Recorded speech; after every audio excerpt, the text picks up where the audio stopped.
Introducing PubCoin. PubCoin is the rewards program for pub sports contributors.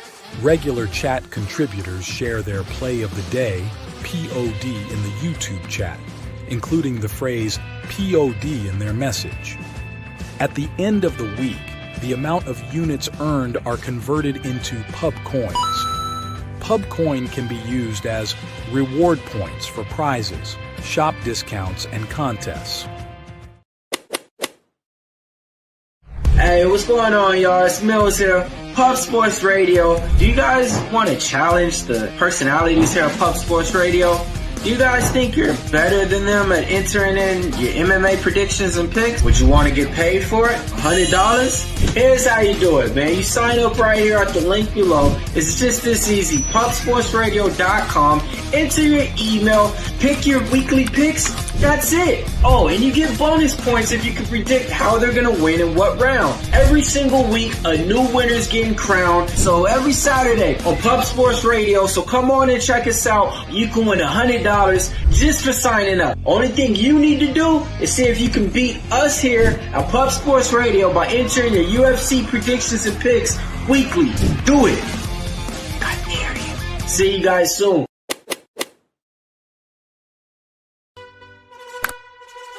Your membership to Gold, you will be automatically entered in every horse race, every Wednesday and Friday. It is time to race horses. We are racing camels today. Shout out to the Gold members. We're racing in San Antonio immediately here. And we're off. 2 minutes, 74 canals on this racetrack. It's wide.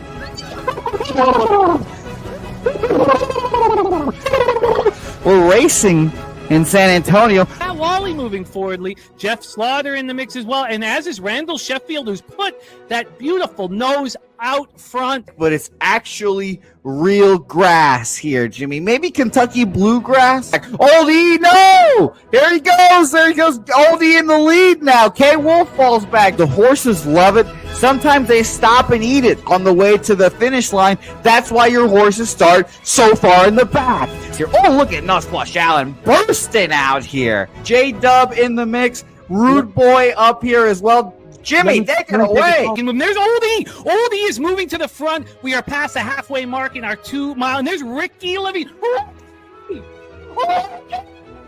Oh my goodness, he's in the mix here. Jimmy, take it home. This is our first dog race ever. 19 seconds left in the horse race here. It's Fernando Mendoza trying to find the wire. 14 seconds left. Can Fernando Mendoza take this home? Here comes Kenny Ken. Kenny Ken wants a piece of the pie. Put his schnoz up front. Ricky Bobby, 9 seconds left. Can Donut Silks make it right? Can Res Mall make it right to be $50? You son of a bitch! Here comes Tori Coker. Kenny Ken, Smoke and Mirrors, Director 97 home. That is great. Here comes Jason Meyer, the other custodian, Billy Friedrich. Those one are all coming down to the finish. Coin!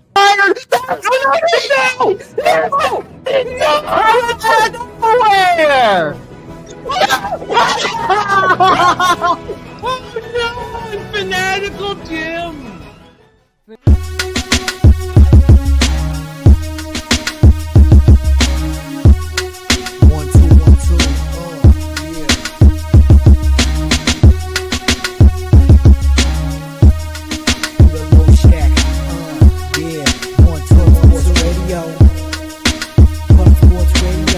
From the Clark of Peter Low Shack, legendary sports handicapper, more dapper than a dom. Father young phenom, known as Jimmy, who declared one day that the bag was here to stay. Information like a PSA, when we all PSR, Pub Sports Radio, bizarre. Is a man named Slaughter and he flipped the script. No competition in this they quit the trip. But we say we be pubbing, baby with the bag and you love it. We want it top 10, we above it. Let's check.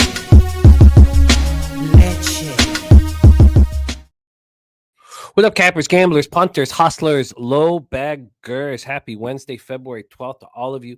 Thank you for watching Betting with the Bag right here on Pub Sports Radio.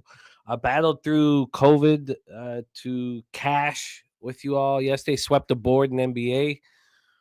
I like to see it. 7% ROI right now in NBA. It's been a roller coaster ride with that horrific run I had a couple weeks ago. But we're right back where almost back up to double-digit units in NBA, which is great. 9-8 in college basketball, which sucked.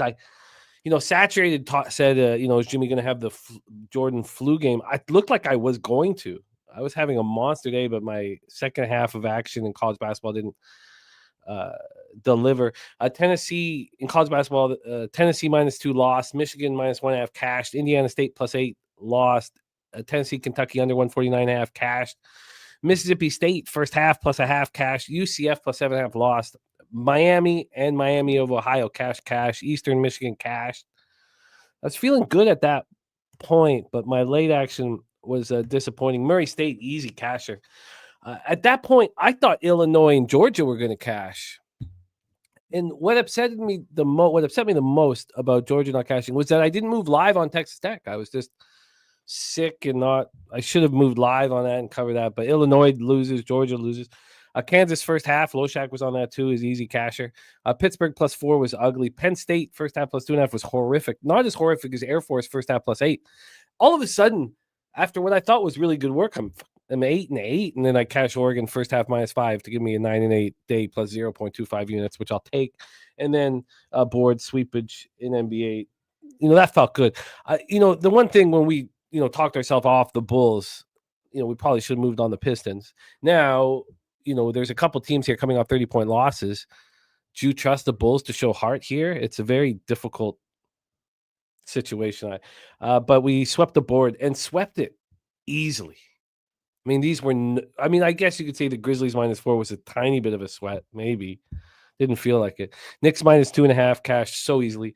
Karl Anthony Towns over 38.5 points and rebounds. I don't want to bet player props, but that cashed so easily. Grizzlies -4 cashed. And John Moran over 33.5 points, rebounds, and assists. I could have got 32.5 with more juice. And I was like, what? No, I would have taken 34.5 at plus money if I could have. Got 33.5 at -105. So we're rolling nice. Shout out to everybody joining us. Justin McElvey here. Stacks play today, a 1 and 2 Atlanta Hawks team total, and South Carolina +4.5. South Carolina, we're actually not attacking today, which is too bad. It's too bad because that interesting spot. It's becoming more interesting knowing that you're on it. I wish I had it locked in. I don't. Right. I probably should have had it here. But regardless, I will cap that. Also, there's stuff going on today. I've got to leave. I got to leave at 1:15 p.m. Eastern. That whether family member medical situation I got to take care of. So I've got to go. So I'll get through as much NBA as I can, but Wine Time and Billy Brisbane will take over things. And due to a weather issue with Jose's new job, Jose's rocking with us today. So Jose's able to rock with us today. He'll be with us on Thursdays and Fridays. Tone Miggins, Gravy Bets, Troy Torrance making moves. Xavier -2.5 and Texas Tech, Arizona State under 144.5. Get that copied and pasted here. We got Viper NB with Philadelphia -3. I'm a tiny bit better than I was yesterday, but there will still be coughing and shit like that, which I apologize for. I know nobody wants to see that. Rye Cape says, Four Nations, how we feeling, fellas? Rye Cape, great to see you. We are going to cap Four Nations here right off the hop. Turns you on Canada and the under 6.5 and no goal first 9 minutes in Canada, Sweden. I like all of that. I'm still just so focused on that Finland-Canada spot, or sorry, Finland-America spot, which that total has actually gone up to 6 now. Now, I know what I'm going to do. We'll talk about it when we have Gogster up here in a second. Kent Davies in the house. Kent Davies, I don't know if you saw last time you were in our chat, but I still have this that you gifted me. I remember I was heavily intoxicated. It was a Wednesday at Pubapalooza. And Kent Davies gave me his good luck Illini poker chip, of which I've kept safe to give me good luck here. Even though I don't really believe in good luck, but I do care when someone gives me something. Morgan Spooner, 30 years old today. Happy birthday, Morgan Spooner. Man, the 30 to 40 was much, much better. Well, 20 to 25 was best 5 years of my life, but 25 to 30 was a rough go. 30 was great. 30 things started rolling nice at 30. Happy birthday to Morgan Spooner. Wine Time Sports in us, and Spooner with his action. Oklahoma State, St. John's, and Loyola, Maryland, and Lehigh plus 2.5. I'll go over all of these spots. Thank you guys so much for sharing them with us and with the community. Lex Steele in the house. There's Ken Wood ready to get to work. Sir Mackey loves pie. Dougie Wise, Kelly McInnes. What a great group. Slats, he says, watching McDavid, McKinnon, Crosby, walk the Bell Center as the home team in my city. A guy can only dream. And we've had interesting news. Crosby will not be at center, playing center on that line. McKinnon will be centering that line. We'll go over all of that here. Troy Torrance says, Illinois up 16 with 3 minutes. Wanted to pull my hair out. Yeah, it's frustrating. NCAA play of the day for Morgan Spooner, St. John's. I mean, I don't know how, often as gamblers, we're sort of a cup half full kind of mentality. But I was rolling. And then all of a sudden I'm 8-8 and need Oregon first half to cash for a winning day in college basketball. It was extremely disappointing. Sir Mackey loves pie says, how about them Hoosiers? They look great. Mikey Money in the house. Great to see you, Mikey Money. Congratulations on your Philadelphia Eagles. Congratulations on your Philadelphia Eagles. Dougie Wise says Pistons mollywhopped the Bulls. Good God, did they ever. Good God, did they ever. Rob McMahon ready to go. Justin McKelvey. Old E. Dan Kelly says, I'm on Toronto Moneyline. Cavs will really miss Levert and Okoro tonight. Will Wade and Okoro out and Strus and Jerome game time decisions. Look at that. Dan Kelly says it will take Kenny a couple more weeks to optimally integrate Hunter into the rotation. Cavs could come out strong. So best case scenario could be get on Toronto at the first commercial break. Look at that stuff from Dan Kelly. Look at that. It's copy and paste all of that. A crucial info. Now, it looks like a lot of the NBA will just be a Wine Time and Brizzy. The only bets I've made in the NBA at this point are Blazers first quarter and Blazers full game. Plus 12 and plus 4. I could have got the 12.5. It was never available off at the offshore that I'm using right now at 12 or 12.5. It opened 11.5.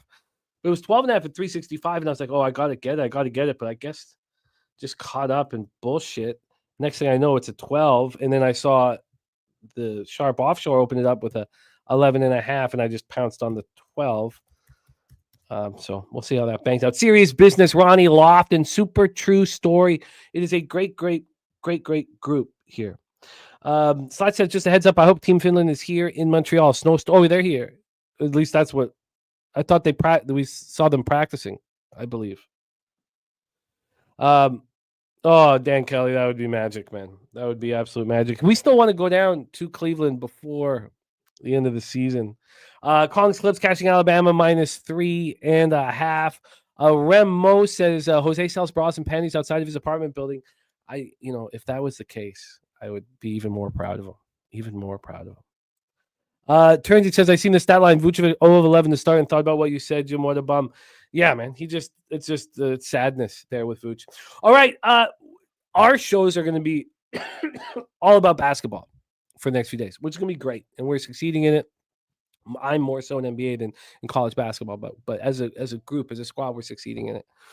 But we get to start off with hockey talk. We have the Four Nations face-off. That's what they're calling it, the Four Nations face-off. Here, a little alliteration for those ass clowns. Let's bring on our NHL expert here on Wednesdays on Betting with the Bag, coming to us from Bell Vegas, Ontario, our guy, Mr. Gogster. Mr. Gogster, how are you? Doing well, Jim. Four Nations, looking forward to it. It should be good, buddy. Just looking at the rosters, looks like they got the rosters out, and can't wait. Well, let's get right after it. Now, there is some trickiness going on with the Swedes and the Finns. As of late last night, they weren't going to tell us who they were starting in goal.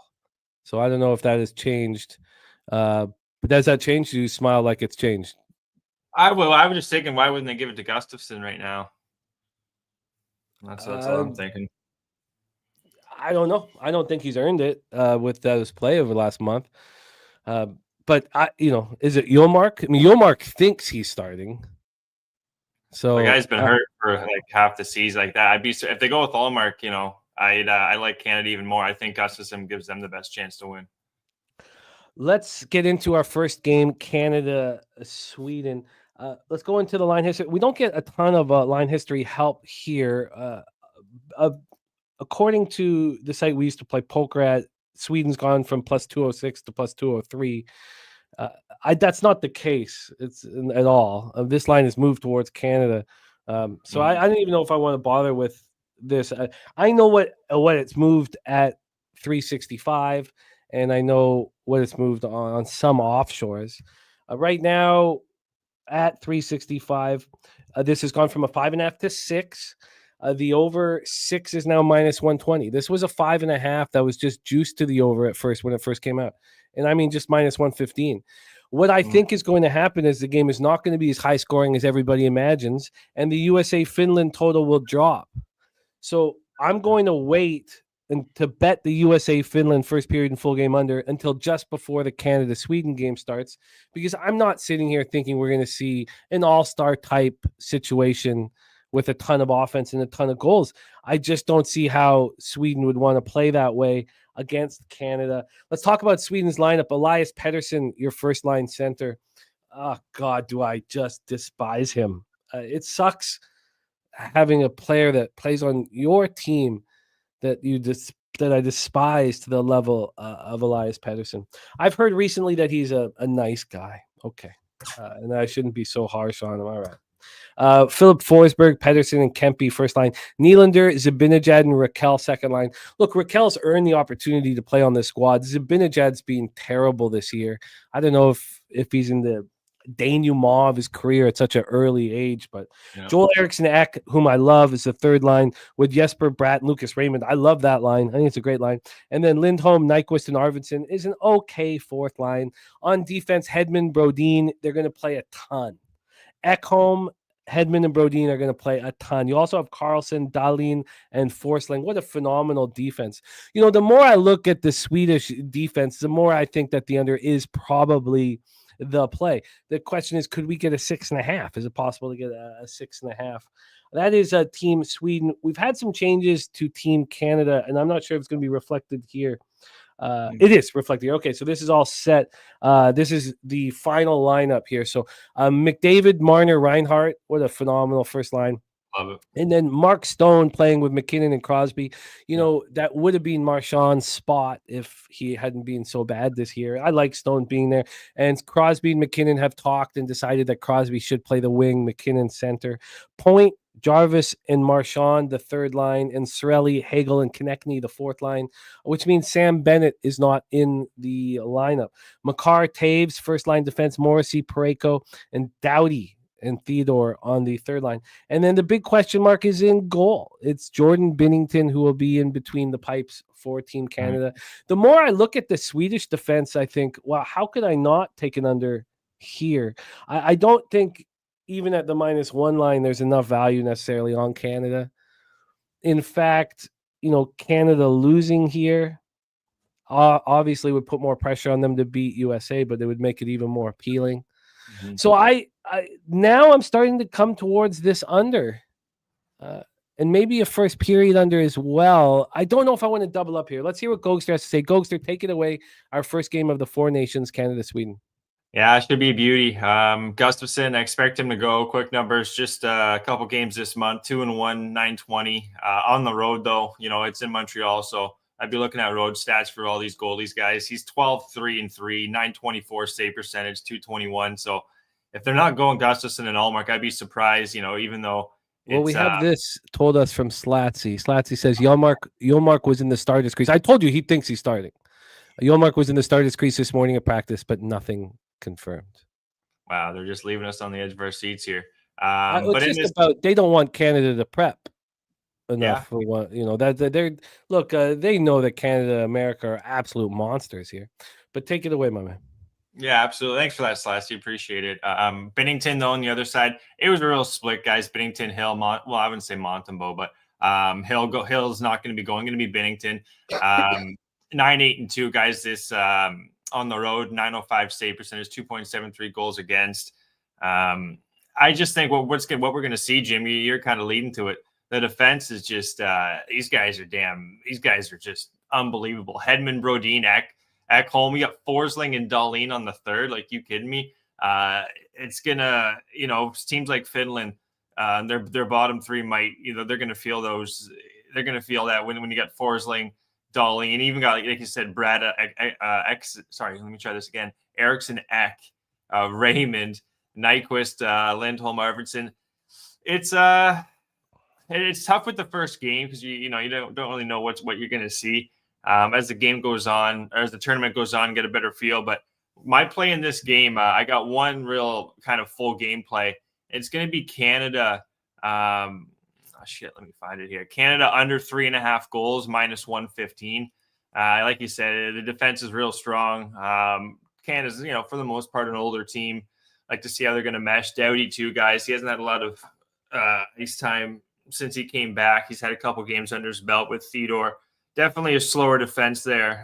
Parayko too. Taze and Makar. Those guys are just top defense in the NHL. But I think it'll be a lower scoring game. But like you said, that's how Sweden's going to want to play this one. Binnington, that's going to be the question mark here. Hopefully he's going to be okay. I would have rather had Hill going with the Stanley Cup win under his belt a couple years ago. Same with Binnington. Same with Benner, 2020. But still, I would rather Hill right here. It's gonna. I don't know who's gonna win this side. If anything, I think there'd be value on. I hate to say it with the Canada hat, but with Sweden just at this number. But under 3.5 is going to be the full game play. I'm also taking a couple shots on goal props here. I'm taking Dahlin. Even though they got him on the third line here, he should be on at least the second power play. I would expect, if not the first. Over 1.5 shots on goal. Over 1.5, shots on goal, minus 110. I think Dahlin, from the point, you're going to see this a lot. If it's going to be Dahlin, let me just bring up the lineup here again. But Hedman, if it's going to be Hedman, the whole lineup there, Forsling, any one of these guys can shoot the puck. And then another player here I'm going with is going to be Raymond, guys, on the third line. Jimmy was saying there with Brad and Eriksson Ek, I think Raymond, he's just been on fire here too. I got some stats for you guys. Where are we here? Raymond has had 21 points in the last 18 games. So pretty much since the beginning of this year, guys, in January 1st, he's had 21 points, at least a point a game player. Plus 5-2 in that time. So I like Raymond to have over 1.5 shots on goal as well. So just needs two guys at minus 125. So a couple player props there, Jim. Excuse me. And Canada, don't see him getting 4 tonight. Can see him getting the win. But Canada under 3.5, minus 115, buddy. I like it. I like your action. The interesting way of handling things. I'm interested now moving on the under. Which then I guess I should move on the first period under as well. That was not part of the plan, but I expect to do that now. I expect to take the under in the first period under, and maybe I do that in all games with Sweden or Finland involved in. At least I'm going to start there. So I've changed, looking at that Sweden defense and sitting with it for a little longer. Size, defensive acumen, the very, very skilled group, better defense than Canada. I mean, look deeper, yeah. I mean, obviously we have the best in Cale Makar, but Taves, Morrissey's a monster. I mean, maybe it's I don't know. I just think it's going to be a very defensive. I think both Sweden and Finland will play very defensive hockey against these juggernauts that they're facing. Gogster on Canada under 3.5 goals, Dahlin over 1.5 shots, and Lucas Raymond over 1.5 shots. And I think I'll be on the under first period under 1.5 and the full game under 6.5. And I think I'll pay for that. So I've got to figure out how much that's going to cost. Let's roll into Thursday's action. Now we're going to hear Gogster's take on USA versus Finland. We're also going to hear Bobano's take on USA Finland tomorrow. We're at the Bell Center in Montreal, Quebec. We expect Connor Hellebuck to be in between the pipes, but Ottinger and Swayman also there. What a deep goaltending squad these Americans have. Finland is dealing with injuries, and so is America. I mean, obviously, Quinn Hughes not available for America. If there's one defenseman that could compare to Cale Makar, it'd be Quinn Hughes. The lineup for the Americans is dynamite. Eichel, Kachuk, and Connor on the first line. Gensel, Matthews, Hughes on the second line. Matthews, their captain. JT Miller, Brady Kachuk, and Matt Boldy on the third line. Trocheck, Dylan Larkin, and Brock Nelson on the fourth line. Monsters. You got Slavin and Fox, Werenski and McAvoy, and Faber and Hannafin as your defense. And we obviously expect Hellebuck to be in between the pipes. For these Finns, they're battered. Some think that they could, really struggle in this tournament. We've seen this and heard this from the Finns before. They always seem to put it together. That first line is phenomenal. Barkov, Rantanen, and Lehkonen. Rantanen has been dealing with an injury. He says he's good to go. Aho, Line, and Hintz. I mean, I wouldn't want Line out there with Aho and Hintz, but he's there. Armia, Haula, and Teravainen, the third line. Luostarinen, Lundell, and Granlund, the fourth line. The defense is not strong. Lindell, Mikola, Valimaki, Mata, Vakanainen, and Martin Palo. What they're going to have to do is, probably play a 1-3-1. And those three in the middle will be playing like defensemen. This is going to be a trap 90s Devils is what we're going to see. And I think they're going to put this game to sleep. They know that they're so badly outskilled. Right now, USA's minus 340. This team, this total of 5.5. It opened juice to the under 5.5, minus 115. Mm-hmm. But people start looking at the USA roster and it starts going up and up and up. So now the over 5.5 has gone from minus 105 to minus 125, but it's really a 6. You can get 6s now, under 6 at decent prices. Also, I was complaining about the minus 118 on each side of the VIG from 365 on the first period, 36 cents of VIG, the assholes that they are. They've now brought it down to 30. So I was telling you guys, it was a pick'em. This first period was a pick'em at 1.5. Now it's minus 120 to the over and plus 100 to the under. So that's an 18-cent move. So the over 1.5 on the first period has moved 2 cents. That's it. And the under 1.5 has moved 18 cents, which is fascinating. The over 1.5 has become no more appealing, really. And now betting the under 1.5 has become a great deal more appealing. I plan to be on unders for both of these spots here. Take it away for us, Gogster. Game 2 of the Four Nations, United States, Finland. Yeah, the defense is the big thing that stands out for me, you guys. Finland's defense is pretty poor. Vimelkia. Sorry, I can't pronounce names, guys. Vakanainen, Mantipalo, guys. I believe this guy was on Belleville Senators, I think 3 years ago, Jim, if not 2, for Ottawa.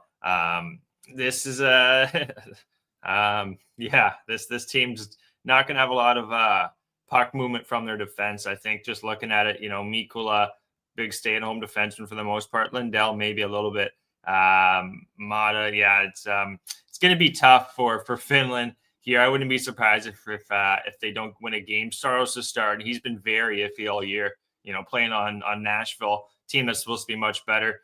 Not necessarily been his fault, but has been winning games when they need it. Lankin on the other side, it's just this is like a C squad for like Team Canada. Close to it. BC squad for Canada, USA for sure. So I think they're going to struggle. Got the American lineup, like you're saying. It's pretty deep. They're bottom line: Nelson, Trocheck, Larkin. You have to throw Larkin on the fourth line. The guy's been unbelievable this year. Getzel, Matthews, Hughes. You got Connor, Eichel, Kachuk. It's going to be tough for Finland. I'd be looking at a Finland team total. I'd even take it under 1.5, guys. I think it's plus 160. I don't think I'd be so if they get 2 goals. I'd almost be surprised, to be honest. They going up against Hellebuck in this defense, like I don't know. I would look at right now. I haven't exactly fired on this one, Jim, on the American game. I'm going to tweet it out, if not tonight, tomorrow. But I'd be initially looking at Finland team total under 1.5 plus 160. And even on American, I don't usually do this, but America on the puck line. I think I can see them scoring at least 3, if not 4. And then on the other side, I don't think Finland's going to score, 2, if 3 for sure. So puck line's minus 125. I don't mind that. But yeah, a Gogster 99 guys will tweet out the action, Jim, for the game tomorrow. But yeah, I think Finland's going to struggle scoring against this team. Yeah, Finland's going to score. So, there's the part of the fun, and I always get shocked when people get angry when someone has a take that they disagree with.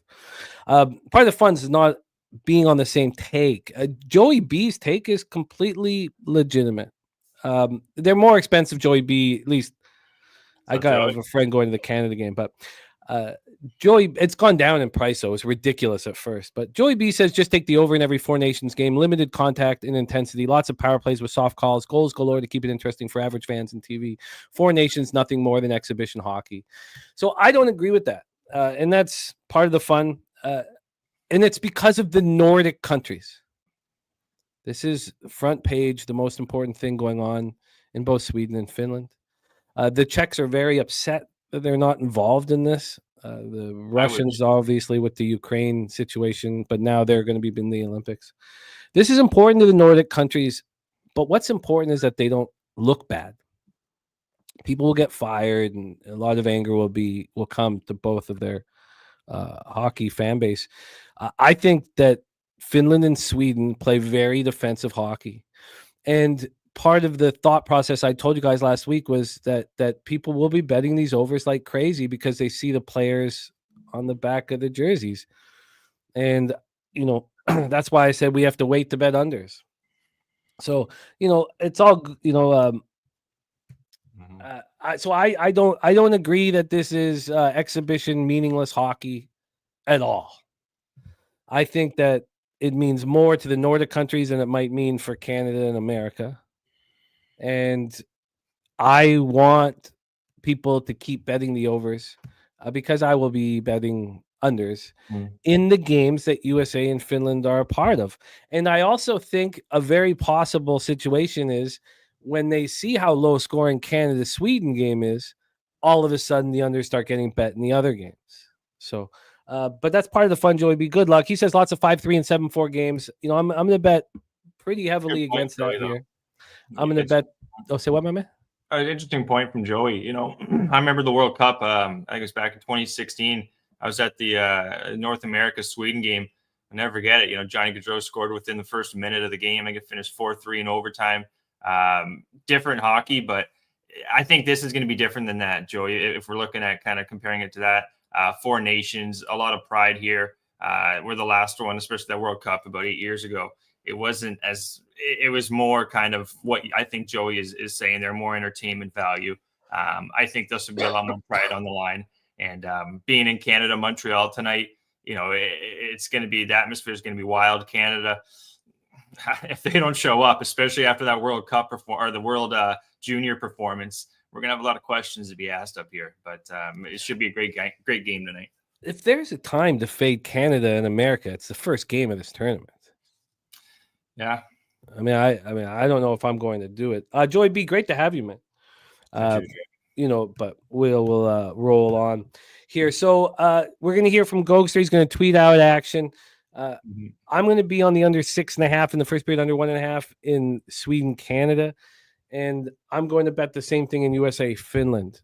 Now, if Canada, Sweden is 8-5 Canada, then it was a huge mistake betting the under early in Finland, USA, but you have to back your plan and bet with it. So there it is. Gogster, before you leave, do you have an AHL best bet for us before we get into college basketball? We do. I'll be really quick here, guys. Juicy slate. Actually, they got Syracuse going on right now in Toronto. If you guys want to watch some hockey right now, early game for the kids. But looking at this slate, Belleville's playing in Ottawa actually tonight against Laval. They're going to stay away from that one. Tough cap. But the one we're looking at is going to be Ontario Reign, Jim. They're playing Tucson. Bastards cost me last night. I had Bakersfield. Tucson won that game. But they had one of their two goalies are pretty shite. But they're going to be going with Villalta. The guy's actually from just north of Kingston, Ontario. Hasn't made many starts in the NHL. He's an AHL goalie. He's allowed at least 3 goals to guys in pretty much every one of his road starts this year. They're on a back-to-back going up to Ontario now, down to Ontario, I believe, from Bakersfield. And Ontario's just a wagon right now, Jim. They got about 6 guys, double-digit scoring, including Fajemo, butchering his name. But his guy's got 22 goals in like 26 games right now, 9 assists. So I expect Ontario to get Tucson with Villalta and net. So that's plus 115 in regulation. The Ontario Reign tonight. It's going to be 7 p.m. Pacific time. Plus 115 in regulation for the Ontario Reign. He is also on tonight's Canada-Sweden game. Dahlin over 1.5 shots, Raymond over 1.5 shots, and under 3.5 goals. Andrew G going to take the Reign on the -1 line. Excellent work, Gogster, my friend. Get that cash, my man. Thank you for rocking with us. And any last words for the Cappers supporting the show?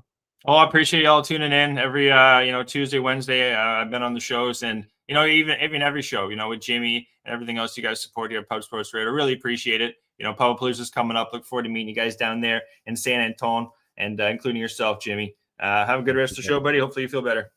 Thank you, my man. There he is, Mr. Gogster in the house. With a roller coaster last night, I really thought I was going to have a monster night at one point. 9-8 plus 0.25 units. I guess thank God for NBA. If I didn't, hammer NBA, I would be a little more frustrated.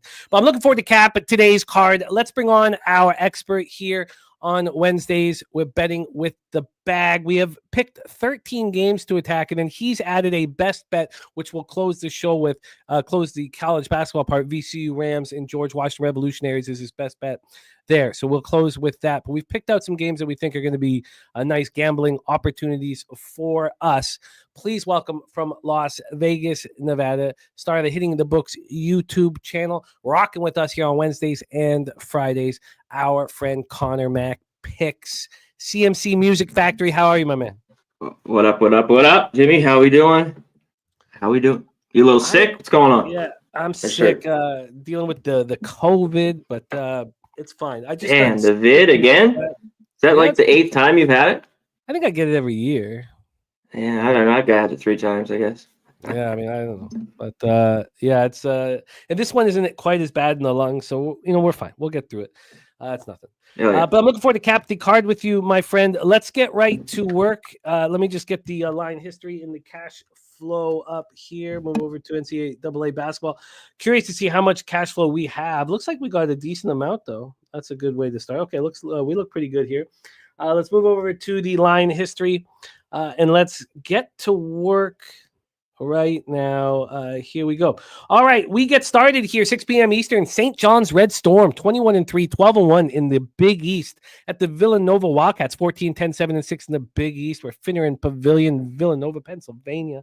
St. John's comes in off their 10th straight win, 68-62 at UConn on Friday's 4.5-point dog. Shout out to Morgan Spooner on his 30th birthday, who was adamant that regardless of the market indicating that UConn was live and going to take care of, not more than live, because they went from 2.5 to 4.5 as favorites, he stayed steady on St. John's and got paid out. St. John's forced UConn into 22 turnovers. Does that look like the 2-time defending national champs? 22 turnovers.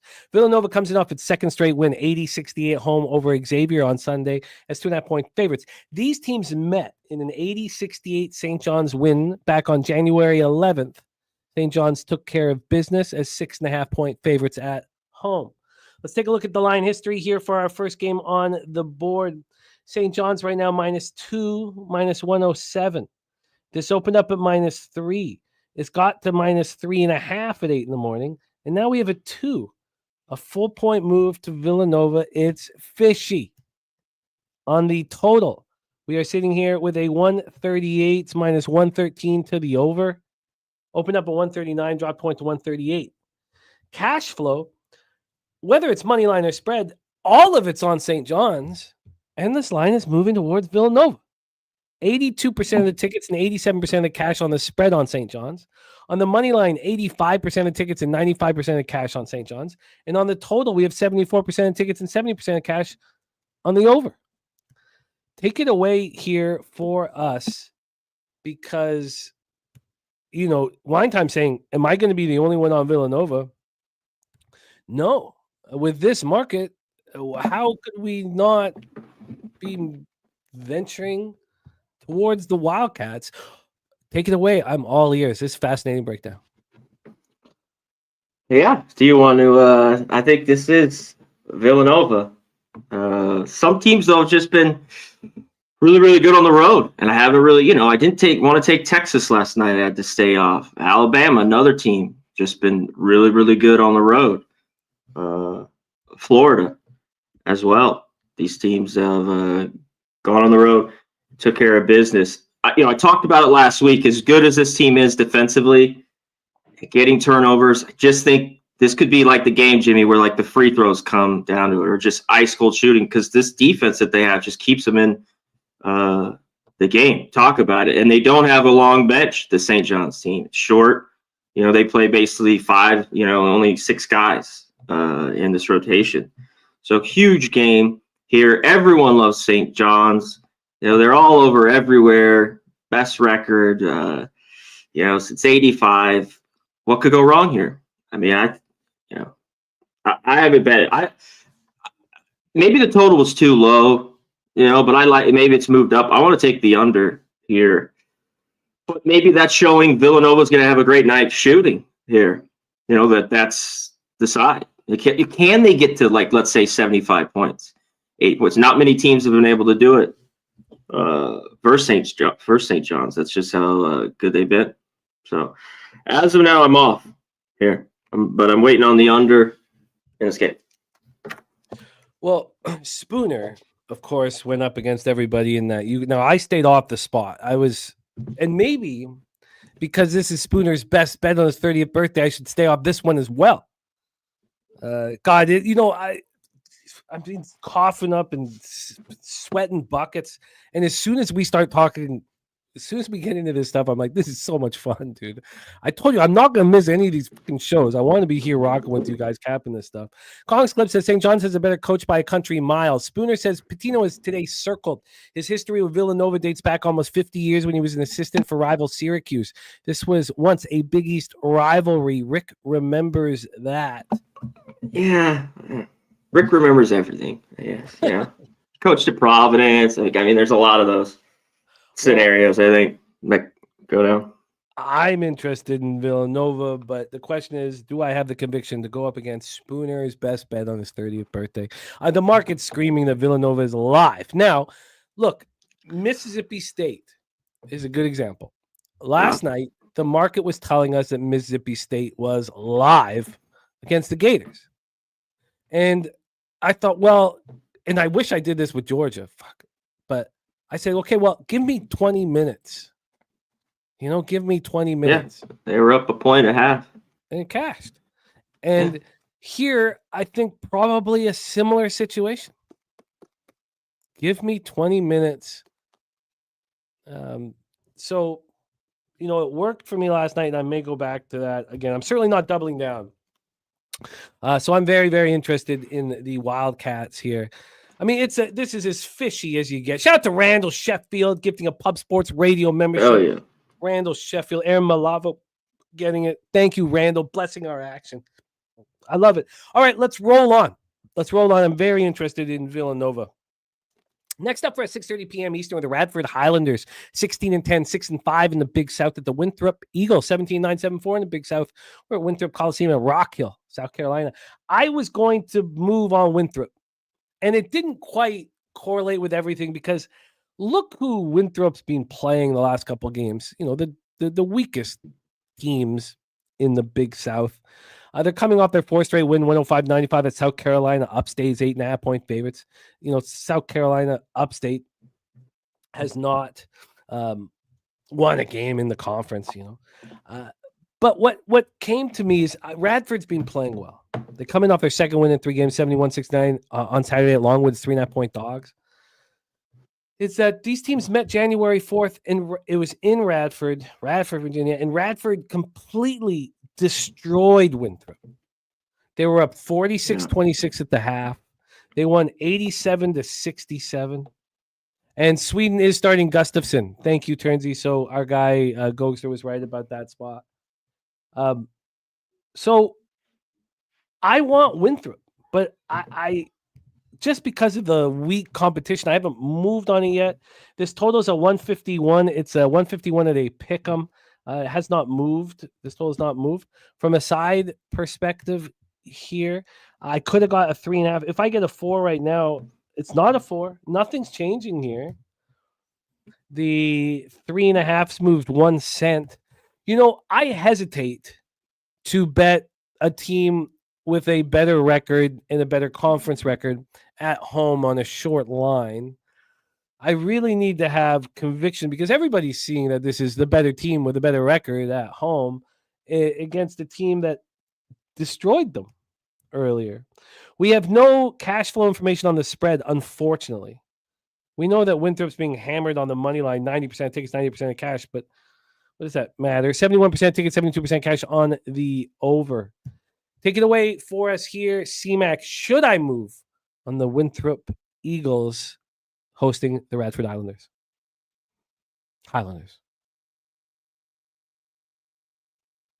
You're muted, my man. Sorry, this is one I looked at a ton because I love how Radford's been playing lately. We had them a couple weeks ago. They beat Longwood in the game on Saturday, 71-69. When you look at this, I looked at this total. I just thought it was a little bit too high. I like the over here. And I think if you like Winthrop, that means they're going to score. This team's been scoring a ton of points. You know what? Nothing's been great out of the last 4 games. They've kind of beat up on the scrubs here. And when they've stepped up, they got their ass kicked. You talked about last time these teams played. So there's a little bit of revenge here. And one other, I wanted this in the 140s for this total, just to move, is as good as Radford is and efficient offensively, which, that's why I back them a ton. I think they can be in this game, is they are pretty slow. That's just kind of the one thing here that's kind of keeping me off because I just thought it was a little bit high. But I really like this, this over. I just wish it was a few lower.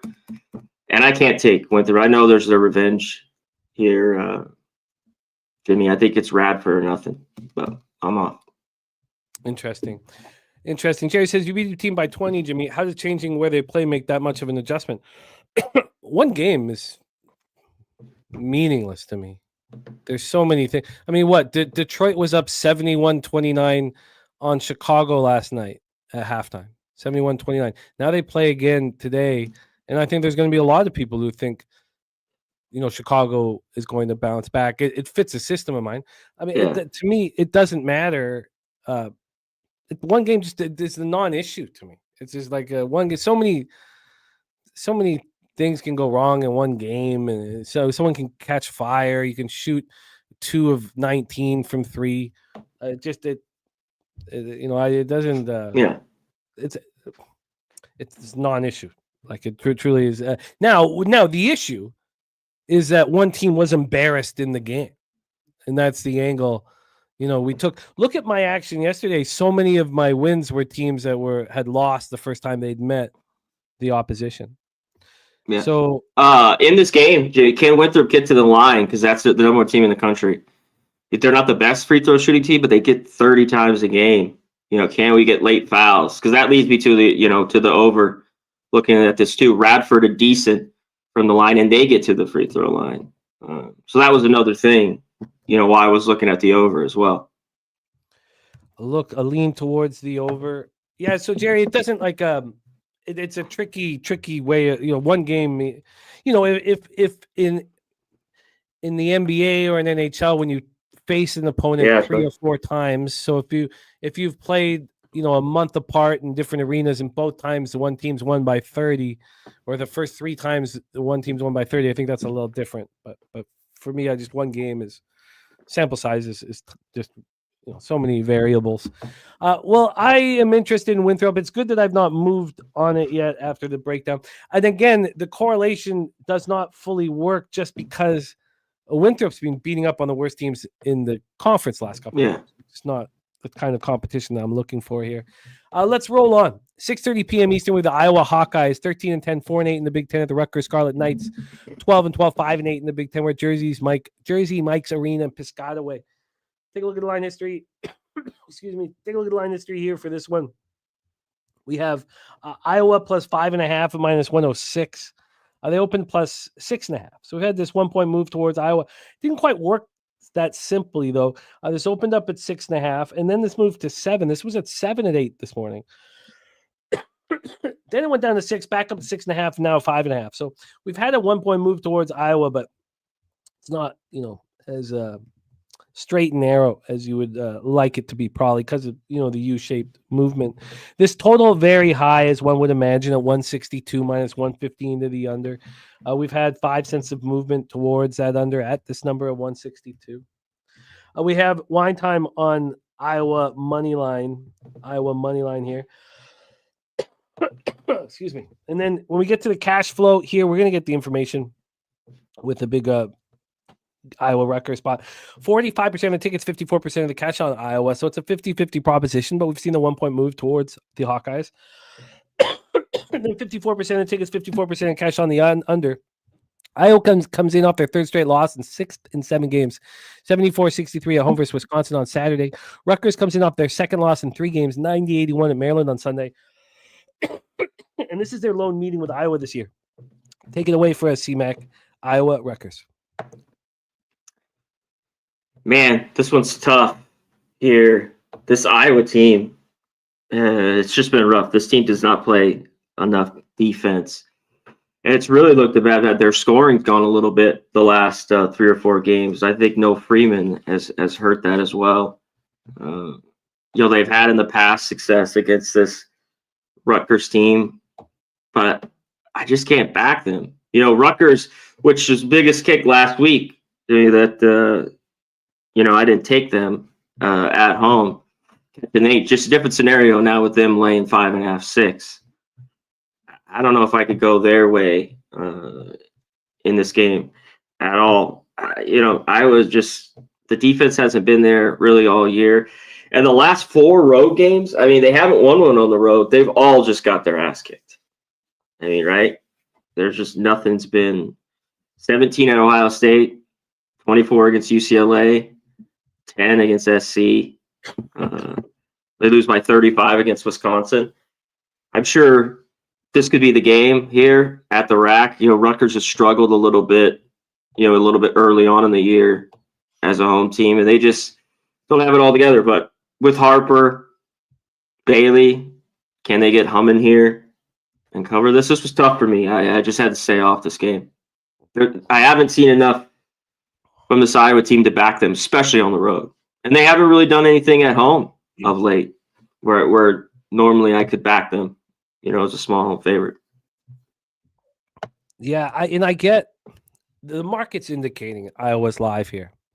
Wine time moving on Iowa, and he's being backed by Gravy Bets, 2 great cappers here. But Morgan Spooner has an important note, and you touched on Iowa not playing defense. Iowa doesn't play defense. What better spot for a couple NBA players to shine? He says, I want to bet Rutgers, but it fell off the card. With all that being said, the U-shaped movement, the 50-50, is there really an edge that we can trust? Exactly. Are they due maybe for a good game on the road? They haven't covered in 7 straight or 6 straight. It's not enough for me here. You touched on these losses on the road. 17 at Ohio State, 24 at UCLA, 10 at USC, 31 at Wisconsin. Now, they lost 85-83 at Michigan, but that was back on December 7th. They've only played 4 road games in over 2 months, and they've lost them all by double digits. I'm going to pass here. Let's move on. Let's move on to Horizon League action. We got 2 big boys in the Horizon League. Purdue Fort Wayne Mastodons 18-8, 11-4 in conference at the Youngstown State Penguins 16-10, 10-5 in conference. We're in Youngstown, Ohio for this one. Let's get into the line history here. We'll start with the total. We got a 158 minus 117 to the over. This opened up at 157. Had a 1 point move towards the over. On the point spread here, we have the Mastodons as just 2 point favorites. They opened up as 1.5 point favorites, got up to 2.5. This opened up at 7:46 p.m., so it took till 10 in the morning for that 1 point move. Now we've had a half-point move back. We've had a half-point move towards PFW. Cash flow-wise, I'm not sure if we'll get any. We get full information.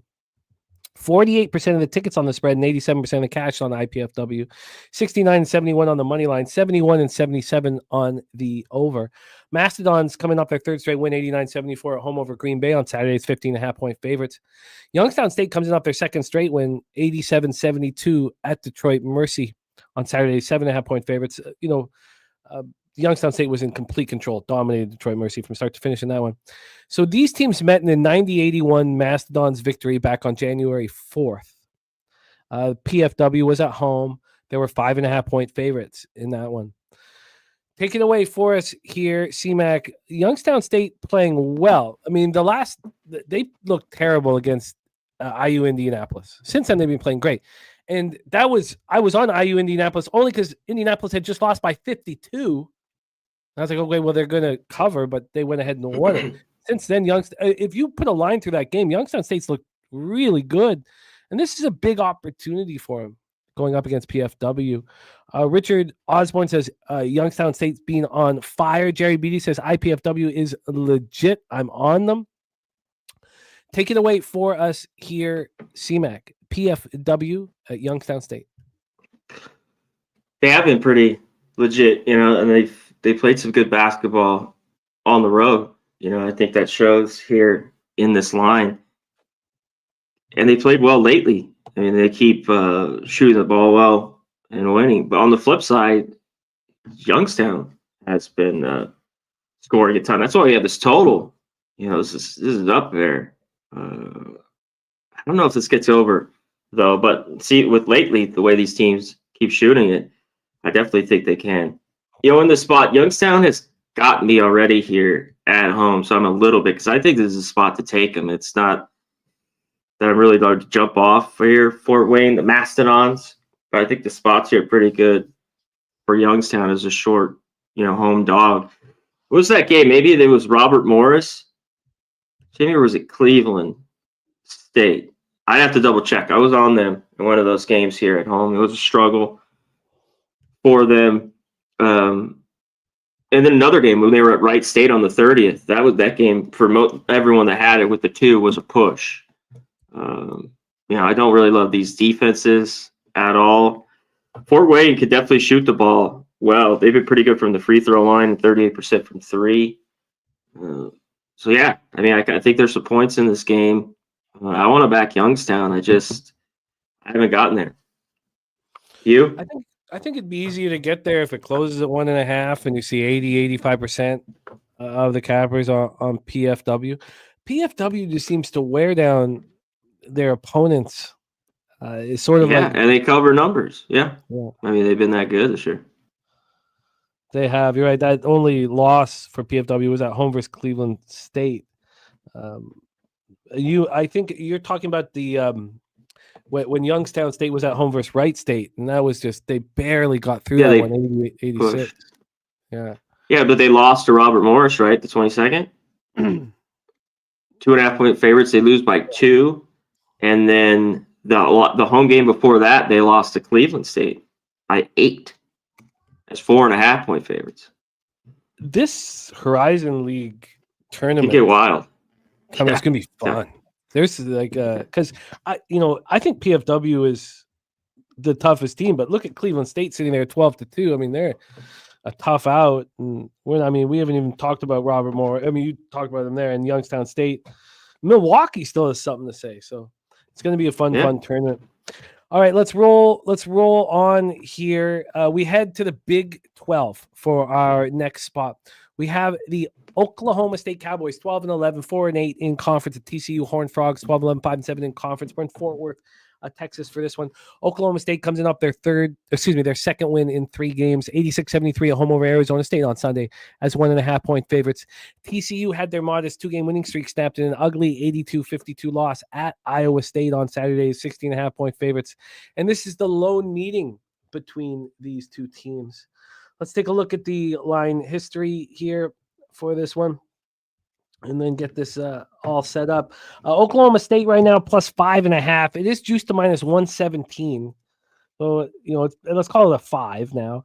We've had 9 cents of movement towards Oklahoma State at that 5.5 number. Let's get to the total here in this one. On the total, we have a 140 minus 111 to the under. I see a lot of 139.5s, but this opened up at 140 here offshore. It's only at a 1 cent move to the under. If anybody wants to bet the under, they could do it there. Our guy Ron Crawford in the house. And the NCAA play of the day is Oklahoma for Ron Crawford, and NHL Canada in regulation and NBA play of the day is Milwaukee. Take a look at the cash flow then for this spot. I'm sure we will get it, and we don't really get it.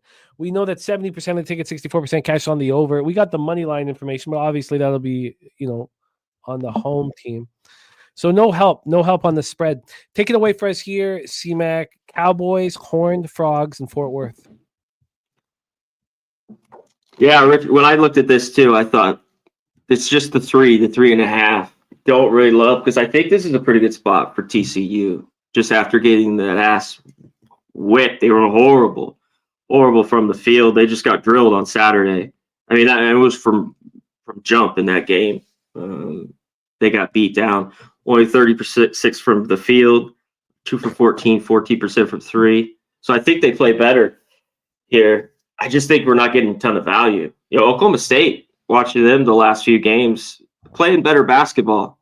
Whether it's they beat Utah, hung in with Houston, and then just beat Arizona State. They've had their own issues as of late. So, and they've been a little bit better shooting the ball, which this Oklahoma State team was pretty bad all year long. 2 teams that struggle shooting it. TCU, the better defense here as well at home. I think you back them here. Like, to me, I was leaning their way. Yeah, early. I kind of wanted this more as just win the first half, Jimmy, than lay 3.5. You know what I mean? In a game like this. Yeah, I know. Yeah, I know exactly how you're feeling. Richard Osborne, though, he's going to move on TCU first half. I mean, it fits that angle of the 30-point loss. Yeah, the 35-point loss, be a huge loss. It fits the angle. I don't really know why I'm so hesitant to do it. I guess it's the 5.5. I mean, for me, like the 5, like look at Cincinnati yesterday. So that's the last. So when these teams are seem to be too big of a favorite in a situation like Cincinnati, Utah, and the money starts coming in on the opposition, there was a 0.5 point move to Cincinnati, and it was the same with Georgia in a similar situation 2 weeks ago when they covered first half full game. So I didn't move on, and I'm going to stop. The 0.5 point move's not going to affect me anymore. I don't know why I let it affect me. Maybe because I had 17, but I had so much action yesterday. I had so much invested, and I was like, I needed kind of any excuse to not make a bet almost, which is usually the opposite, but I just had too much action. And here, well, in that game against Cincinnati, or in Cincinnati, Utah, that was Utah had come all the way back and took the lead in the second half. And yet Cincinnati still covers easily. Barely, yeah. Well, they covered pretty easily late because of all the foul. It just got ridiculous. Yeah. With 40 seconds. Yeah. Left, they won by 10, but yeah, they got done. Yeah. But what I'm kind of getting at is I prefer to take TCU -5 full game than I would to take them first half -3, just because of the fouls and everything that happens late. That 2-point lead can become a 6-7 point lead with 12 seconds left. Yeah. I can understand. Yeah, I can't take them from the line. They're awful. Yeah, so they better have a pretty good lead late. Because I don't. You know what I'd like in this? I think if they win this game, Oklahoma State has just kind of been so bad defensively, and now they've been scoring a little bit more lately. This is an under to me.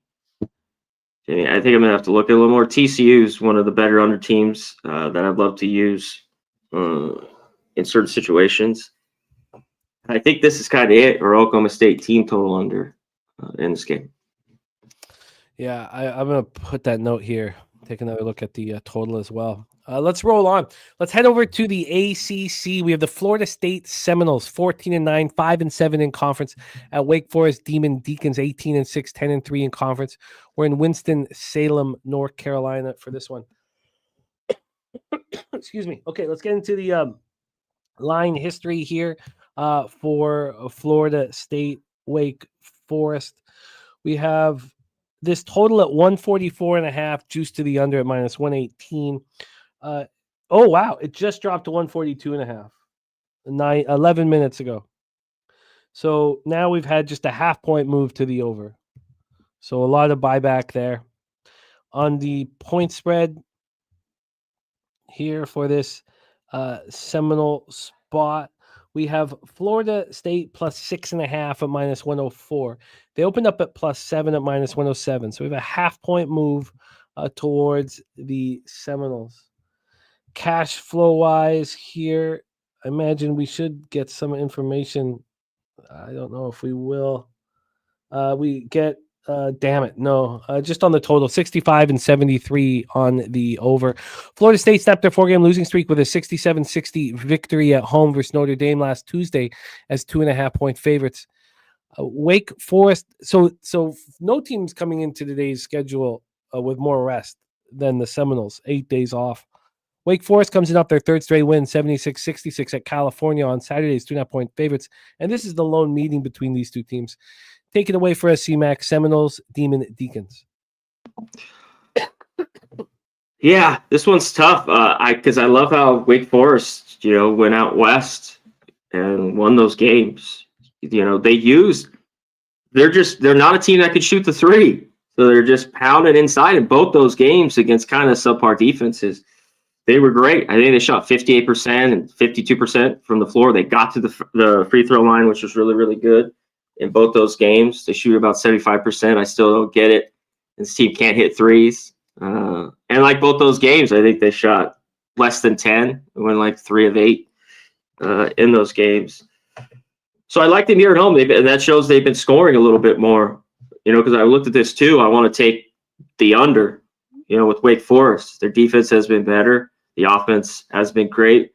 And this Florida State team, I don't know here. They just got their win against Notre Dame, which was solid. I think they can hang around here. Just sometimes they've had these games on the road where they just don't look like the same team here. And this was another one. I was a little surprised maybe Florida State's record's good enough, even though they're not great at home, that this wasn't 9 here, 8.5. You know what I mean? I know Wake's been a little bit down, but they've played well as of late, and they're 11-1 at home. So maybe that's showing Florida State could be in this game. Bypass. It is a huge situational advantage for Florida State being off for 8 days and practicing, prepping for the Demon Deacons. Demon Deacons finished, that win in California on Saturday. So I kind of like where Justin McKelvey is with Florida State. I feel like this is an appealing spot here to trust the coaching staff. I mean, because what you talk about what Wake Forest did in that California trip, I mean, if this team can't hit the threes and they're going to go inside and they come inside, and you have 8 days to prepare for it, and it's a huge game for you as you're 5-7 in conference, I think Florida State should be live here. See if they can handle it inside. Richard Osborne also says, I like FSU plus 7.5 for the game, and FSU moneyline first half. Wake has traveled a lot in the last week. See, I would think that the full game would be the more appealing spot if we do think there is some tie or exhaustion here from the Demon Deacons. I don't think there should be too much exhaustion. I mean, they stayed in those 2 games, so they played Stanford, they hang around California, and then they go play Cal on Saturday and come back. If they played Monday, I think that'd be, but I don't know about Wednesday here. What do you mean? I don't think it's that big a deal. They come back on side, but there is an advantage for Florida State being off for 8 days. But no, I hear you. It's not like these kids are going to be exhausted. I feel you. Kripke looking at Wake Forest. Let's roll on to the next spot on the board. We head back to the horizon. We've talked about these two teams. This is great opportunity getting into the conference tournaments that we'll be hammering. Robert Morris Colonials 18-8, 10-5 in the horizon. The Cleveland State Vikings 18-7, 12-2. We are in Cleveland, Ohio for this one. Robert Morris has been winning. They took out the Norse 81-76 on Saturday on the road. That came on the heels of them defeating Detroit Mercy by 15. Cleveland State lost at the Norse, 85-75. Now, we were on the Norse. I mean, the market was very indicative that the Norse were the bet in that game because a lot of the line move, it just made no sense. We followed it. Norse took care of business. Cleveland State bounced back with a 77-60 victory at home on Saturday versus Milwaukee. Milwaukee's a good team, and they took care of business. Cleveland State was just 1.5-point favorites, and we're up 41-20 at the half. I mean, they just completely dominated, got the anger out. And now the Colonials come to town. This is a huge game for conference seeding here. Let's get into the line history for this one. We have Robert Morris right now, +5. This line's moving towards the Vikings. Cleveland State opened up at 3.5, and it went to 3 at 8:20 this morning. And now we have a 5, and it looks like we're going to get a 5.5. So a big move towards Cleveland State.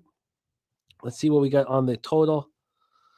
From a total perspective, we have a 142 heavily juiced to the under. This opened up at 141, now 142. And cash flow, we have all the information. 82% of the tickets and 88% of the cash on Cleveland State to smash. That's a lot. 79 and 80 on the over. Take it away for us here, CMAC. The other beasts of the horizon.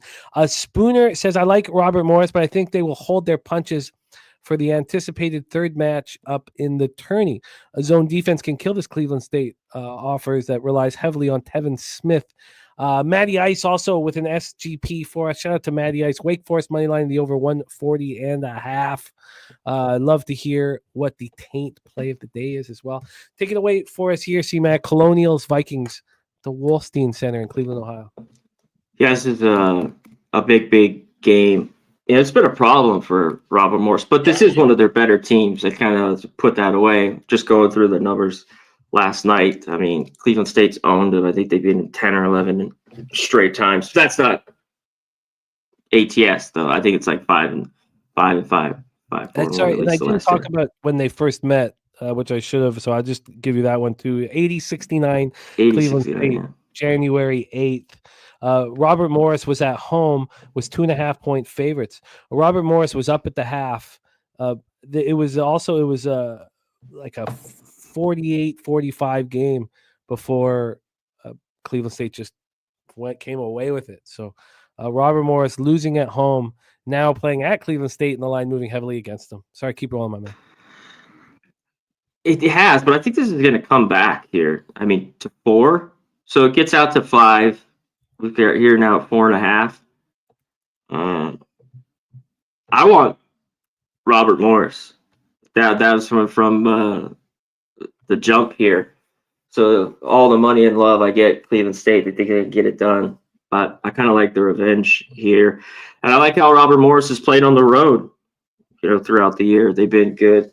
So about DJ Smith is a solid. Cam Woods averages 15 a game. They need to be big in this. It's been tough too. Rob Morris has just been a really, really good ATS team all year. Mentioned that loss. I'm interested in them here, Jimmy. I think they can keep this game tight. I do too. I'm surprised that this market's moving so heavily towards the Vikings. I think this is an angry Robert Morris group that knows that they have to show something. This is the class of the conference that they're heading to. I mean, talk about being accountable and being ready to go. I mean, the Colonials got to be ready to go. I guess I kind of like first half a little bit better, but again, I really want to see where this market ends up. At this point, I'm not comfortable moving against this big market move towards Cleveland State, even though I very much agree here.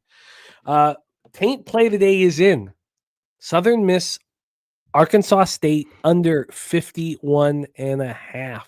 Oh, yeah. That is the taint play of the day. I was on it their first matchup. Yeah. There we go. Taint is in. And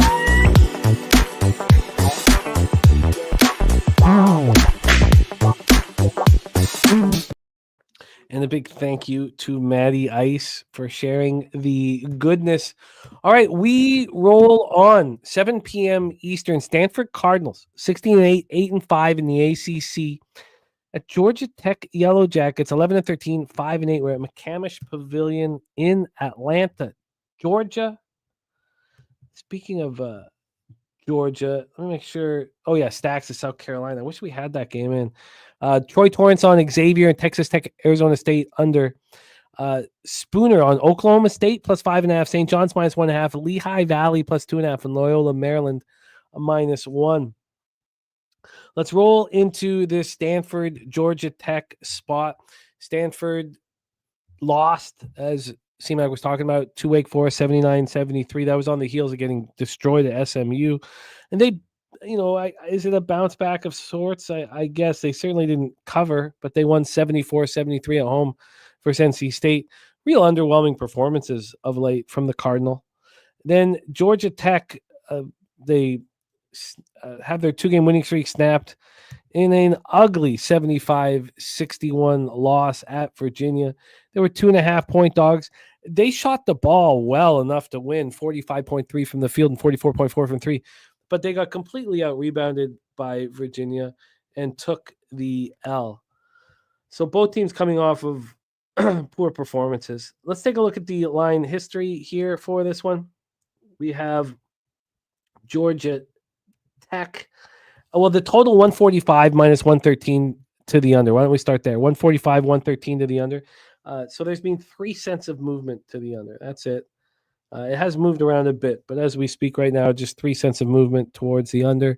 When we get to the cash or the side for this one, shoot, sorry, I just lost it. We have a +1, right? And it's basically a pick 'em, but this has come a long way. This opened up at 7:49 p.m. last night. Georgia Tech -2.5 to 2 to 1.5 into +1. So we've had a really big move towards the Cardinal. Let's see if we get cash flow for this spot. We don't. We get money line cash flow, which is important here. 29% of the money line tickets are on Stanford and 98% of the cash. So big bets coming in on the Cardinal money line. 57% of tickets, 58% cash on the over. Take it away for us here, C-Mac. Stanford Cardinal, Georgia Tech Yellow Jackets. Yeah, a couple injuries. I mean, Blake's has been out for a while for Stanford. And this is maybe, where they miss him a little bit. And McCollum's been out, I think, a game or two. He definitely missed the last one. They're just not a deep team, Georgia Tech. They definitely could use him. So he's got an issue with his head, concussion. But it makes it even bigger for Powell, George, these guys to come up big. I think they do. I like Georgia Tech here a little bit. I've been surprised all year how well Stanford's played. They've been decent on the road. Now we found out. Yeah, we've mostly found out through the whole year North Carolina isn't very good. So how big was that, win there? And they're a solid basketball team. And after the bad loss that they just had, after beating Clemson, in that game that went to OT, then they just can't get anything done in that game on Saturday versus Virginia, which they didn't get to the free throw line. Just they have to do that. Virginia was one of their better games, and one of their best games. I'd seen Virginia shoot the ball in a while watching that. So I think Georgia Tech comes to play here at home. This is one I don't love the much. It's going to Stanford. I kind of like Georgia Tech catching 3 here, just to be safe. This game's tight, but yeah, I think they play a better basketball game here at home. I'm just waiting on the McCollum too news. Dougie Wise, same with you, leaning towards Georgia Tech, and Rich Abraham talking about McCollum. If he's in, it's Tech all day. Yeah, I think it's like a good spot for them at home. And before that last bad loss, was starting to play better basketball. And I talked about it. I wanted to see them play a little bit better and to back them at home. Before that, I think they won 4 of 5 and they had covered like 5 straight before that, before the loss to Virginia. Jimmy. Well, let's roll on here. I've got the notes down on the lean towards Georgia Tech. We'll see if we can get the McCollum information here. If anybody can get it too, please let us know. Let's roll on. Next up for a 7 p.m. Eastern action, stay in the ACC for this one. Louisville Cardinals, 18-6, 11-2 in conference at NC State. Wolfpack 9-14, 2-10 in the ACC. We're at the Lenovo Center for this one. Let's get into the line history here. This opened up with NC State plus 7.5, went down to 6.5, and that's where we stand right now. So we've had a 1-point move towards NC State. Take a look at the total. In the total here for this one, we have. Sorry, I thought I had it all set up. For the total, we have a 144 minus 111 to the under. This opened up at 142. We had a 2-point move towards the over, but it's minus 120 to the under. So this was had been a 2-point move to the over and was juiced to the over. That was just at 11:48 a.m. So in the last 20 minutes, we've had a 15-cent move to the under at 144. So clearly some sharps deeming that this is not that is too high. Cash flow wise, we have all the information. So we've had this 1-point move towards NC State, despite only 22% of the tickets and 9% of the cash on NC State. 58% of tickets, 60% cash on the over. That does make NC State appealing. This is the lone meeting between these two teams. Louisville coming off back-to-back wins. Now they lost at Georgia Tech 77-70. That was on the 1st of February. It started the month. They go to Boston College after that, and they destroy Boston College. Beat them by 26. Follow that up with a 10-point win at home over Miami. They're playing well. It's NC State that's in the throes of a losing skid right here. But a lot of these games have come on the road. 3 of their last 4 have come on the road. They lose by 1 at Stanford on Saturday. You go back to Wednesday, they lose by 12 at Cal. That's ugly. Then they have a home game. Their lone home game so far in February was against Clemson. They lose by 10. Go back to January 27th. They play at Duke, and they lose by 10. So, if you go, they played 1 home game since January 26th.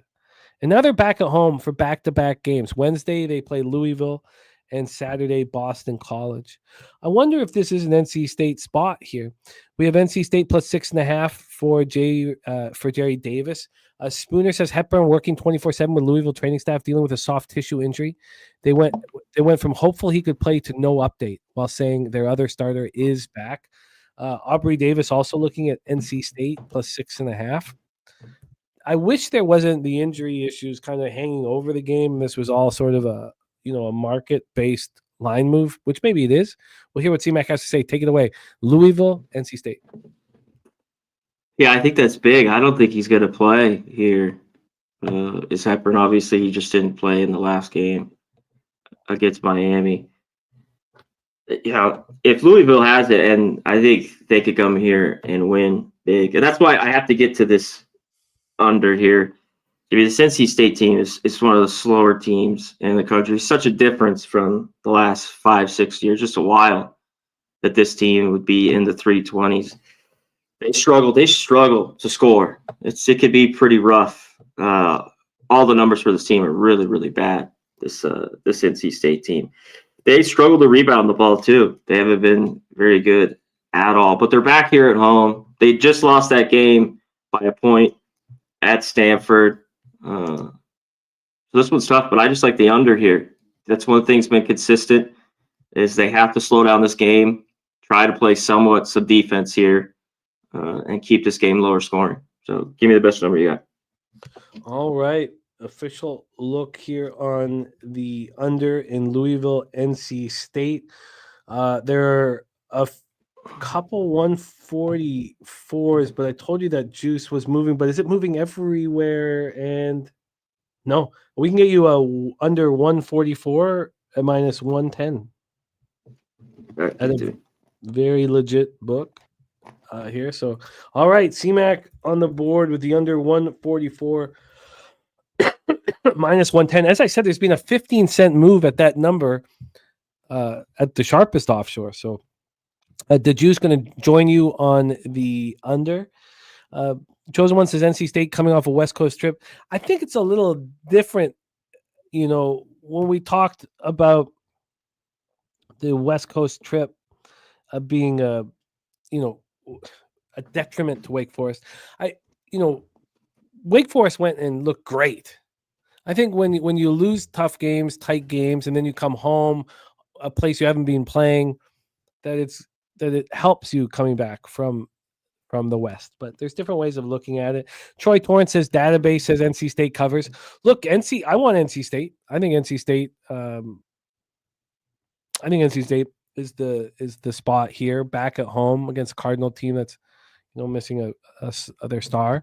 Res Mob, respect play of the day. Is it in? I don't know if I haven't found. I don't think I've copied and pasted it. Can you let me know what the respect play of the day is from our guy Res Mob?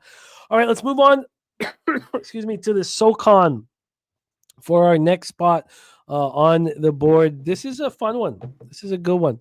7:30 p.m. Eastern with the Chattanooga Mock, 17-8, 9-3 in conference at the Samford Bulldogs, 19-6, 9-3 in conference as well. Homewood, Alabama at the Pete Hanna Center here for this one. These are two tough squads facing each other. They are at the top of the ledger. UNC Greensboro also tied with them at 9-3. Tennessee State at 8-4. They're in different situations though. Chattanooga is in the nice, juicy winning streak. They've won 5 straight. They've won 8 of 9. They're playing good basketball. The only loss in the last 9 games was against these Samford Bulldogs. Samford came to Chattanooga and took them out 73-69. Now, Samford was a 2.5-point favorite in that one. Chattanooga only shot 19.2% from 3, but that is the only loss that the Mocks have had to deal with. The only one. Let's take a look at Samford here. They're coming off a loss to East Tennessee State. Just mentioned that East Tennessee State's 8-4, a game back of Samford, Chattanooga, and UNC Greensboro. Their other loss, Samford lost, at Furman, which was a bit of a disappointment. Other games have looked good, but they are beating up on the weaklings. They beat Citadel 83-58, then beat up on Mercer 179. I never want to back a team after beating up on the weakest teams in the conference, and then they would travel to East Tennessee State and lost 66-59. They lost as 1.5-point dogs, and they shot the ball very, very poorly. Let's take a look at the line history for this one. We moved to 7:30 p.m. action, which makes all of this line hunting a little easier. This total is a 156. It's minus 111 to the under. I'd open up minus 110 to the under, 156. And when we get to the point spread here for this one, we have Chattanooga plus 4.5 at plus 101.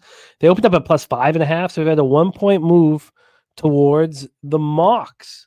Cash flow wise, we have no spread help. Money line doesn't help us here, but 50-50 on the total and 49% tickets, 49% cash on the over, 51% cash on the under. Take it away for us here, CMAC. Mocks, Bulldogs in Homewood, Alabama. Yeah, I think Chattanooga here is live in this game. Both these teams talked about this should be a really, really good basketball game. Samford 12-1 at home. One thing is coming off that loss where they just shot the ball horrible. I mean, it was on the road. Both these teams are good. They just, have 4 or 5 guys in double figures. Both these squads. Chattanooga was able to do it too. They have 4 or 5 as well. Champion Bonham. They got what's his name? Honor Huff. Honor Huff. What a name. First name Honor, last name Huff. But he's a solid player, and they've been really, really good all year. I've only been on Chattanooga a couple times. They've been running red hot. I think they covered 5 straight, 6 of 7. And they beat down Furman. By the way, I was on Furman on Saturday. Catching 5.5. Furman, I thought, keep that game tight. No way. They lost by 13. So I'm interested with Chattanooga. I just don't love Sanford off the loss. This should be a really good game to watch if you're interested. So, yeah, I lead Chattanooga here. Yeah. You're right, though. Sanford off of a loss. They know exactly what's about to happen here. A tough team coming in. This is a tough. Let's roll on. I'm interested in that, and I will keep an eye on it. Let's move on. We move on to 8 p.m. Eastern action. Xavier Musketeers, 14-10, 6-7 in the Big East at the Providence Friars, 11-13, 5-8 in the Big East. Amica Mutual Pavilion in Providence, Rhode Island, home of Nasty Nate.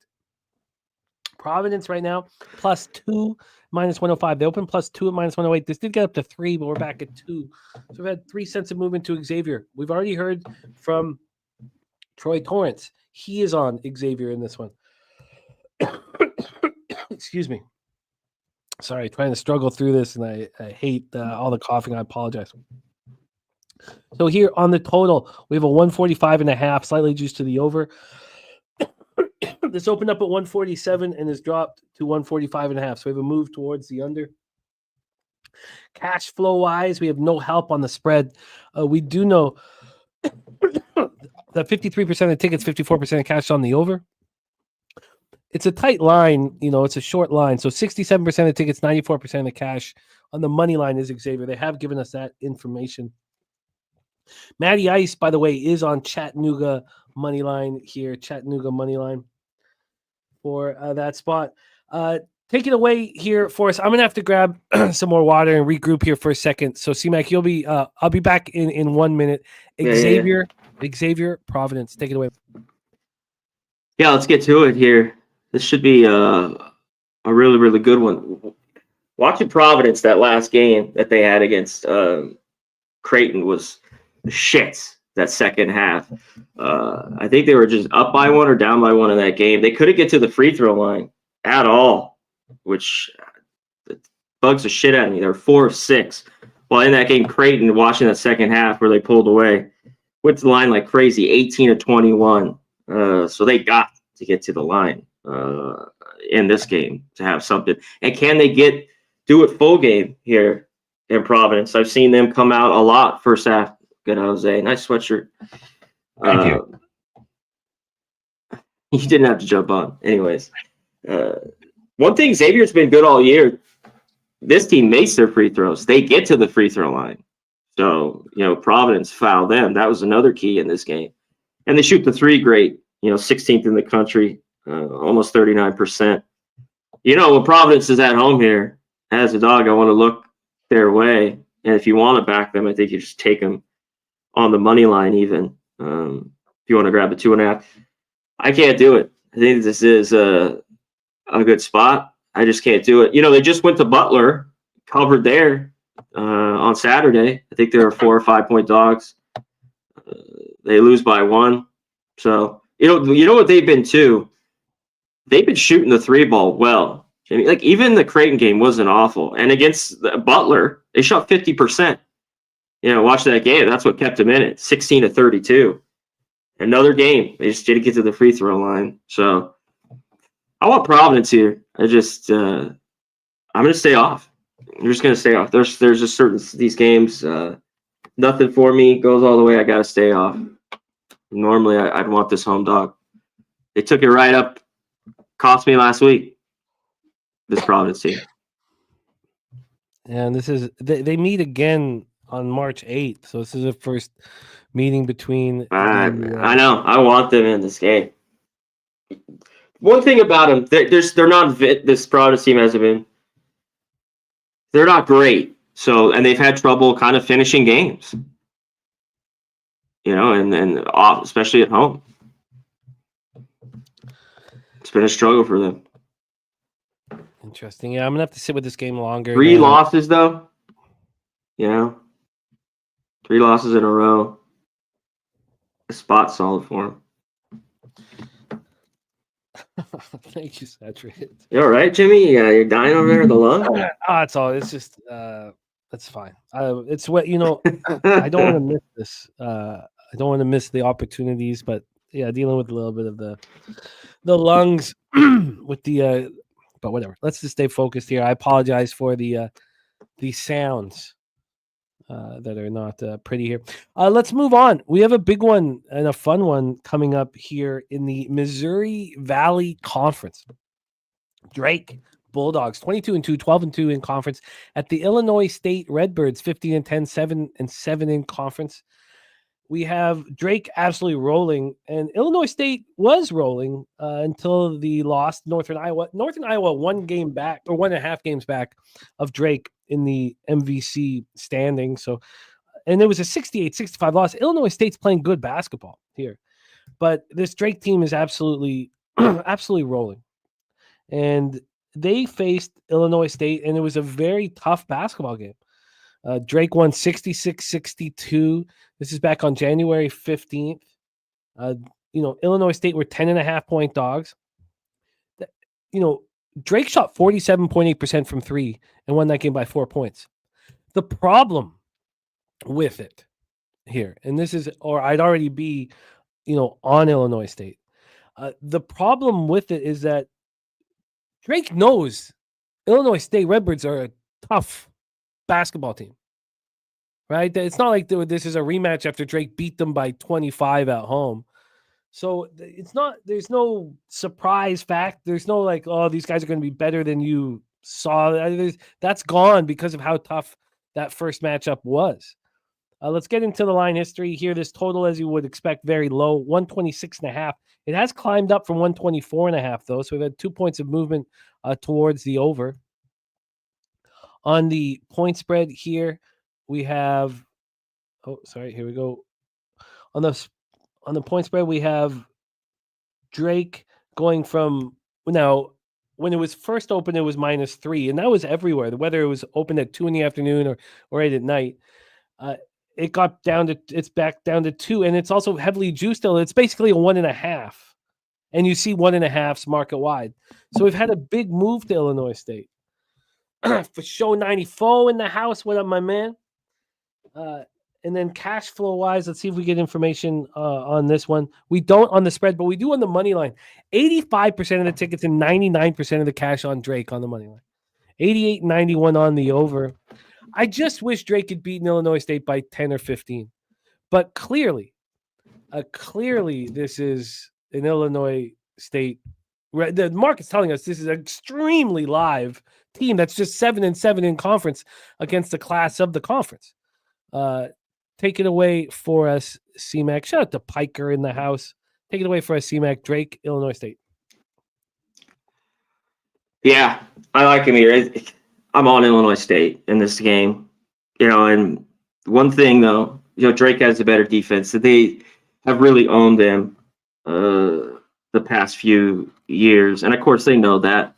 You talked about that game being close. I think there was 9.5, 10-point dogs they were in that game. The big key here for them is how well they shoot it and Drake's defense, because they are that good. Drake's defense has played that well. Canada's team that shoots 40% from 3 hit shots tonight. If they do that, they get to the line, they win this game here at home. If they don't, Drake will smother them and win a low-scoring game. But I'm going to take this team here at home and back them tonight. Give me the 1.5.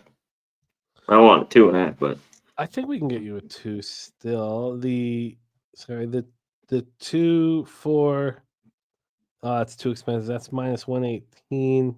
I can get you a +2 -112. All right. Okay. Illinois State +2 at -112 for. I'll take the 2. I kind of just thought the money line, but I mean that's +105. But I'll take that. I'll take the 2. Big O is on Drake first half money line. All right, let's roll on. We're gonna head over to the SEC for our next one. I'll be right back. Okay, no worries. We have one more game here from CMAC before we get into his best bet, and then we roll into the massive 15-game NBA card, which I'll be able to be here for a good chunk of it, which makes me very pleased. UPK Yashiola giving up his action for us. Thank you. Gonna copy and paste that from our guy Robert Cherry. Thank you, my man. And Piker says massive reverse line reverse money line shift towards Illinois State. I can't back Drake here. No, I get that. It just doesn't fully correlate. 'Cause it's not like Drake's going to be surprised. They know Illinois State's a tough team. But, we'll go over that here shortly. Let's set this one up here for CMAC. We have the Oklahoma Sooners, 16-7, 3-7 in conference, at the number 21 ranked Missouri Tigers, 17-6, 6-4 in conference, Mizzou Arena in Columbia, Missouri. Let's see what we are dealing with line history wise. We have Oklahoma right now as a 9-point road dog. Now 9.5 at some books. It's 9.5 here offshore. This opened up at 8.5. The initial move was towards Oklahoma. This was an 8, but now we're back at 9.5 and it's juiced. So we've had, let's call it 1.5 or 1.25 move towards Missouri. Man. And then let's get into the total here for this one. From a total standpoint, we have a 151 minus 118 to the over. This opened up at 152, dropped down to 151. Then cash-wise, or situational. Oh, yeah, we should get, sorry. I was going to go right into the situation. Cash-wise, we should get information here from them. Again, no spread information from action, which is a problem. 48% tickets, 52% cash on the over. The Sooners have lost to two very tough teams. Now, they lost badly to both of them. Now, that was an impressive home win over Vanderbilt. Built some excitement up. Then they lose at Auburn by 28.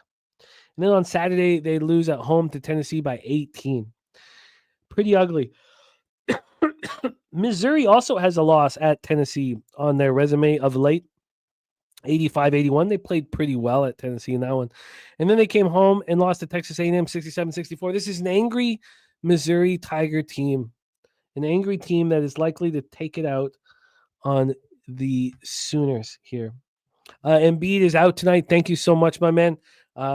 Thank you. Here. And the NCAA play of the day here from our Ron Crawford is your Oklahoma Sooners.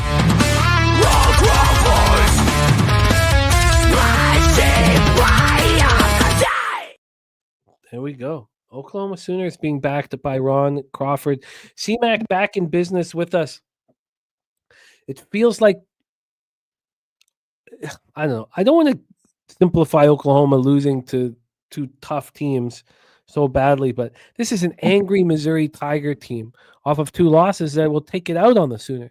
What are your thoughts here? Take it away. I know that's the only thing here, and I hate how Oklahoma's played on the road this year. This team just it's been awful. That Tennessee game on Saturday, they didn't make a shot for forever. It was brick after brick. Moore and Fears, I mean, they're the two guys. They have to be better, I think, in this game. Now, I think this matchup is good for Oklahoma versus Missouri. But Missouri, you talked about it. The one that was a bad matchup was A&M, Jimmy. They're just physical. They slow down the game. They had beat them 5 or 6 straight. And they did same type game, 67-64, did A&M against Missouri. So, but I think this kind of, it's more of the Missouri shoots the ball more and probably gets in the 80s. I kind of lean to this game over too. I got to look at it a little bit more, but I think both teams shoot the ball better in this one. So tough one. I kind of want the points with Oklahoma. They've just been so disappointing for me on the road all year long. Very interesting with Ron backing the Sooners here, because I feel like Missouri first half angrily smash and grabs here, but I'm going to need to take a little bit more time with it. Troy Torrance says the over profile is pretty good in this one. Yeah. These are teams that get to the free throw line real quick. And Missouri is one of the top teams. They get there a ton. Oklahoma's pretty good too. They're up there. They make 16, get to the line, I think 20 or 21 times a game. Well, I'm interested in Missouri first half. I don't feel like my cards come together quite as I had hoped. Now, I mean, it's different when we can cap 37, 50 games here, but it's nice to get the in-depth analysis here with 13 games, and we're adding our 14th game next because it is best bet time from Conor Mac. That takes us to the Charles E. Smith Center in Washington, D.C. VCU Rams, 19-5, 9-2 in conference in the A10 at George Washington Revolutionary, 16-8, 5-6 in conference. And shout out to our guy Gravy Betts. Gravy Betts, his cousin plays for VCU. Zeb Jackson. Let's cheer on Zeb Jackson here in this one. VCU off 3 straight wins. Playing good ball. 73-68 victory at Dayton. That was on Friday. They're playing good ball. Now, I was hesitant to back VCU in that spot just because they had beaten up on minnows in LaSalle and Richmond, destroyed them. And so I was hesitant. They took care of business 73-68. George Washington had the bounce back against St. Bonaventure, going into St. Bonaventure and beating them 62-52. That's not easy. They were 4.5-point dogs. They shut the Bonnies down. George Washington still turned the ball over 20 times, but they out-rebounded the Bonnies 39-24, which got them the victory. Justin McKelvey has George Washington +9 in his pocket. Let's take a look at the line history here for this VCU spot. And here, CMAC's best bet to close out the college basketball portion of the show. We have a total at 142, heavily juiced to the under. I see 141s and 141.5s. This opened up at 139.5. So this has just climbed up. It hit a high watermark of 143 twice. Once a little after 10 a.m., again at 10:24 a.m. Since then, it's been dropping quite quickly. From a spread perspective here for this VCU spot, we have a VCU -9. They opened up at -8.5. That only lasted for 2 hours and 3 minutes before it came in 9.5. We've had some buyback to 9, and it is juiced towards George Washington here. When we get to the cash flow here for this spot, we have all the info, and it's a 50-50 proposition. 54% of the tickets and 48% of the cash is on VCU. 73% of the tickets and 71% cash is on the over. Take it away for us here, CMAC. Best bet time. Rams, Revolutionaries in the nation's capital. Yeah, shout out to our guy, Gravy Betts, and his cousin, Zeb Jackson. He just had a good game, too. 70 points against Dayton. I like this VCU team a lot. But I'm on George Washington here. They're off that solid win like you talked about. St. Bonaventure's really gone a little bit downhill. I don't know if that win's huge. I love how this team plays at home. One of the big keys, though, you touched on it, Jimmy, was the turnovers. They got to try to keep that down here. And usually at home, this year is where they play better, consistently over the years and this year. Where they've had good wins against solid teams. I mean, they just lost to George Mason by 3. That gets a cover in this game. But they beat Richmond St. Louis. They beat Dayton by 20 here at home. And I think they're in this one. They're in this game as good as VCU's defense is. Just kind of, this seems like a game that VCU might win it, but they don't cover. So, yeah, I'm on George Washington in this game. Red hot VCU team. I thought a lot of people would be on them a lot. We'll see. But, yeah, give me George Washington here. +9 is available, but it's -114. You want +9 at -1, unless you can beat that offshore. +9 or onshore. +9 -114 or +8.5 -105. What would you prefer? I think there's one spot. Caesar still has. No, I just dropped it. Give me one sec. Sure. We'll see. What was the 9 you said? -114. The best 9. Yeah. Okay. Let me just look through this spot up. Okay. All right. Let's review action here before we get into NBA. I have copied and pasted that. Spooner, my man. Also, Kong's college basketball play of the day is 9-4, and it is Louisville. Louisville -6.5 for our guy Kong. Louisville, play of the day.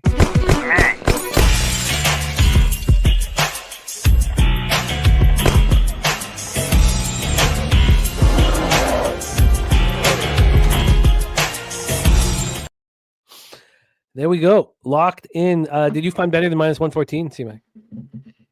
Yeah, I got a minus 110. Okay, perfect.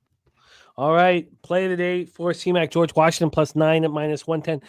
Let's review action. I'm going to need to spend a lot more time with this card, but Villanova first half is going to be on my card.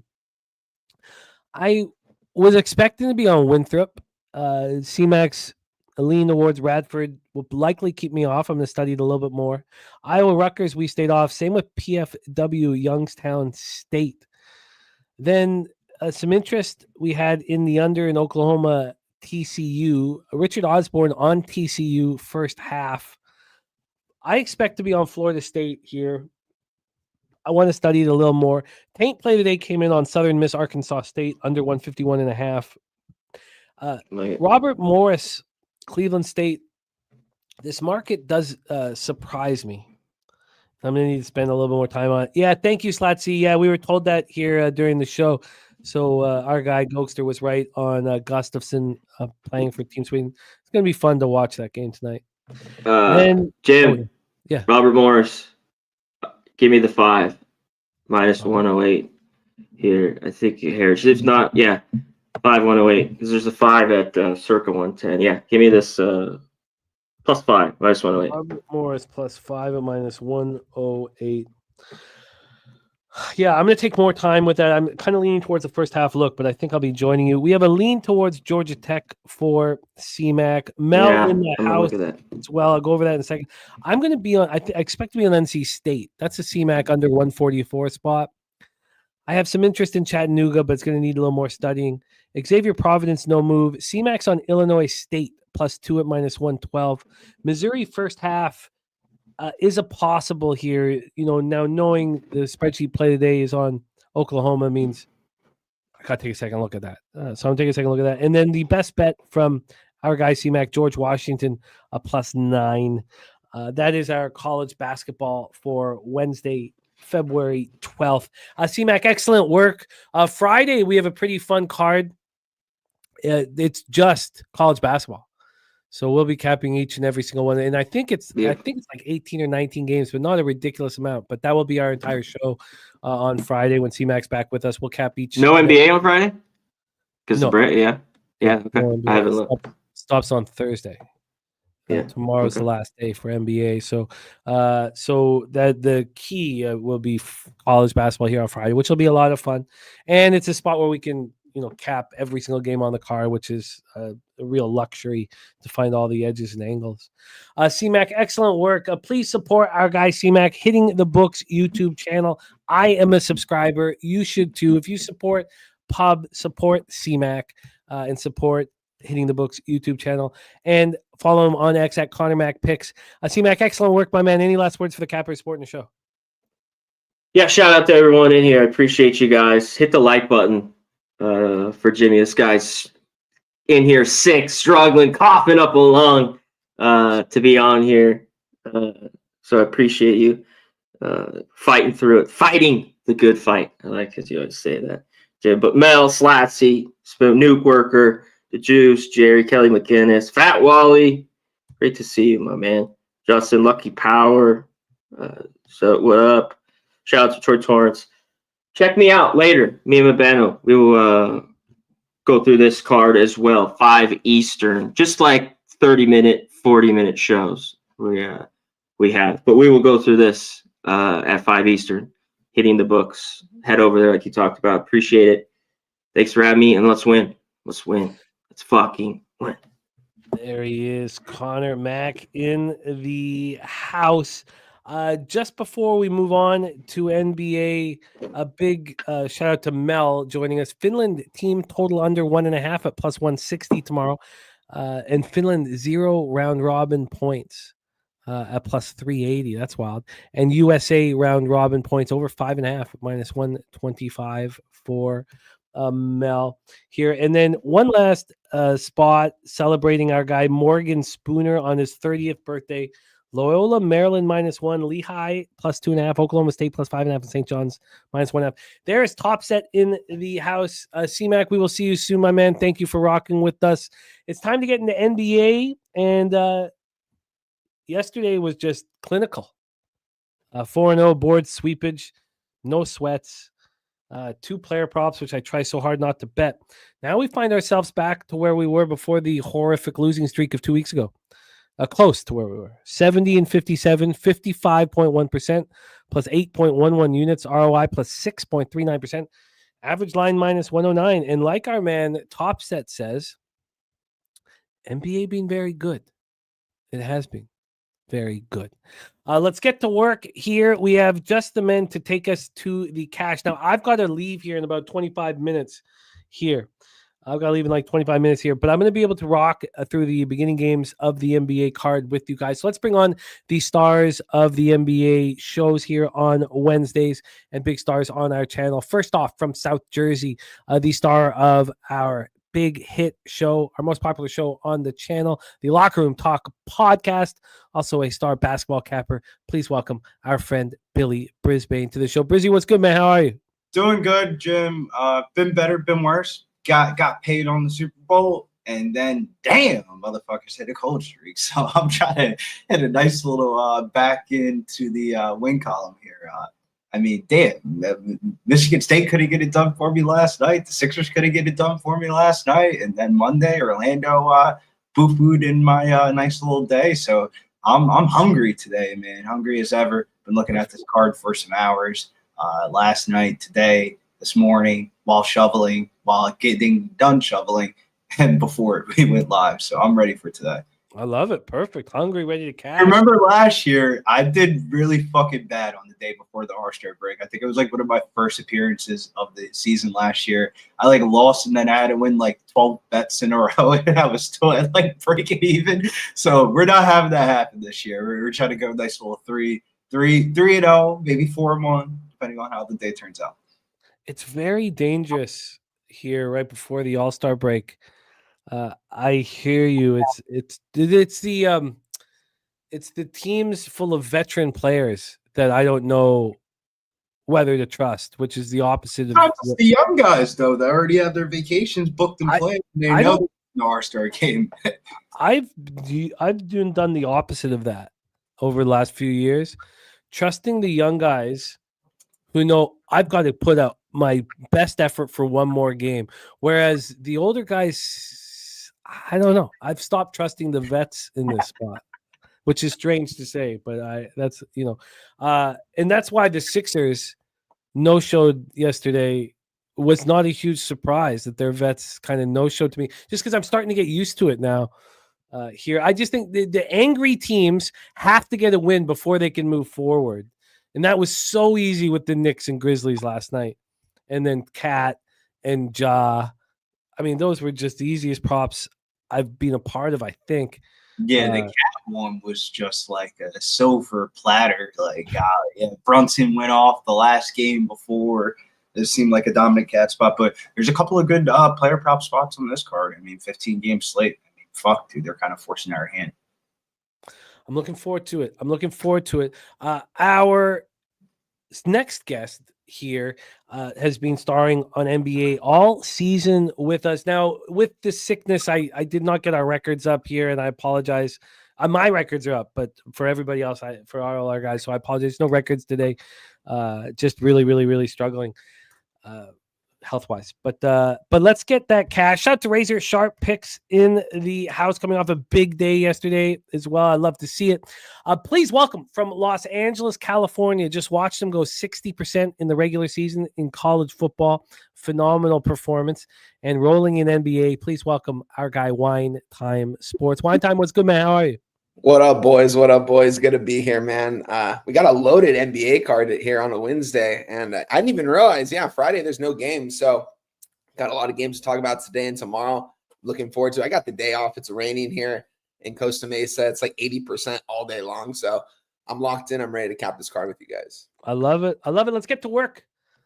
We start 7 p.m. Eastern. San Antonio Spurs 23-28, 9-15 on the road to the Boston Celtics 38-16, 16-10 at home. We're at TD Garden in Boston. Over the past 5 games, the Spurs are 2-3. They snapped their 2-game losing streak with the 131-121 win at Washington on Monday night. Over the past 5 games, 2-3, third fastest pace in the league, 103 possessions a game, shooting 49% from the field and 36.7 from 3.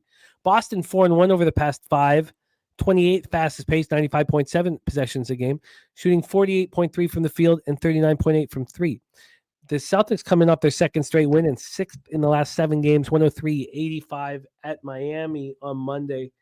Let's get into the line history and the cash flow here. We'll have all of that because it is the association. 15 games on deck today. Now, I can't be here. These guys are going to handle it when I have to leave, so it'll be the Wine Time Brizzy show. So you are in good hands. Let's get into the line history here. The Spurs plus 8.5 opened up at 8, so we've had a half-point move towards the Boston Celtics.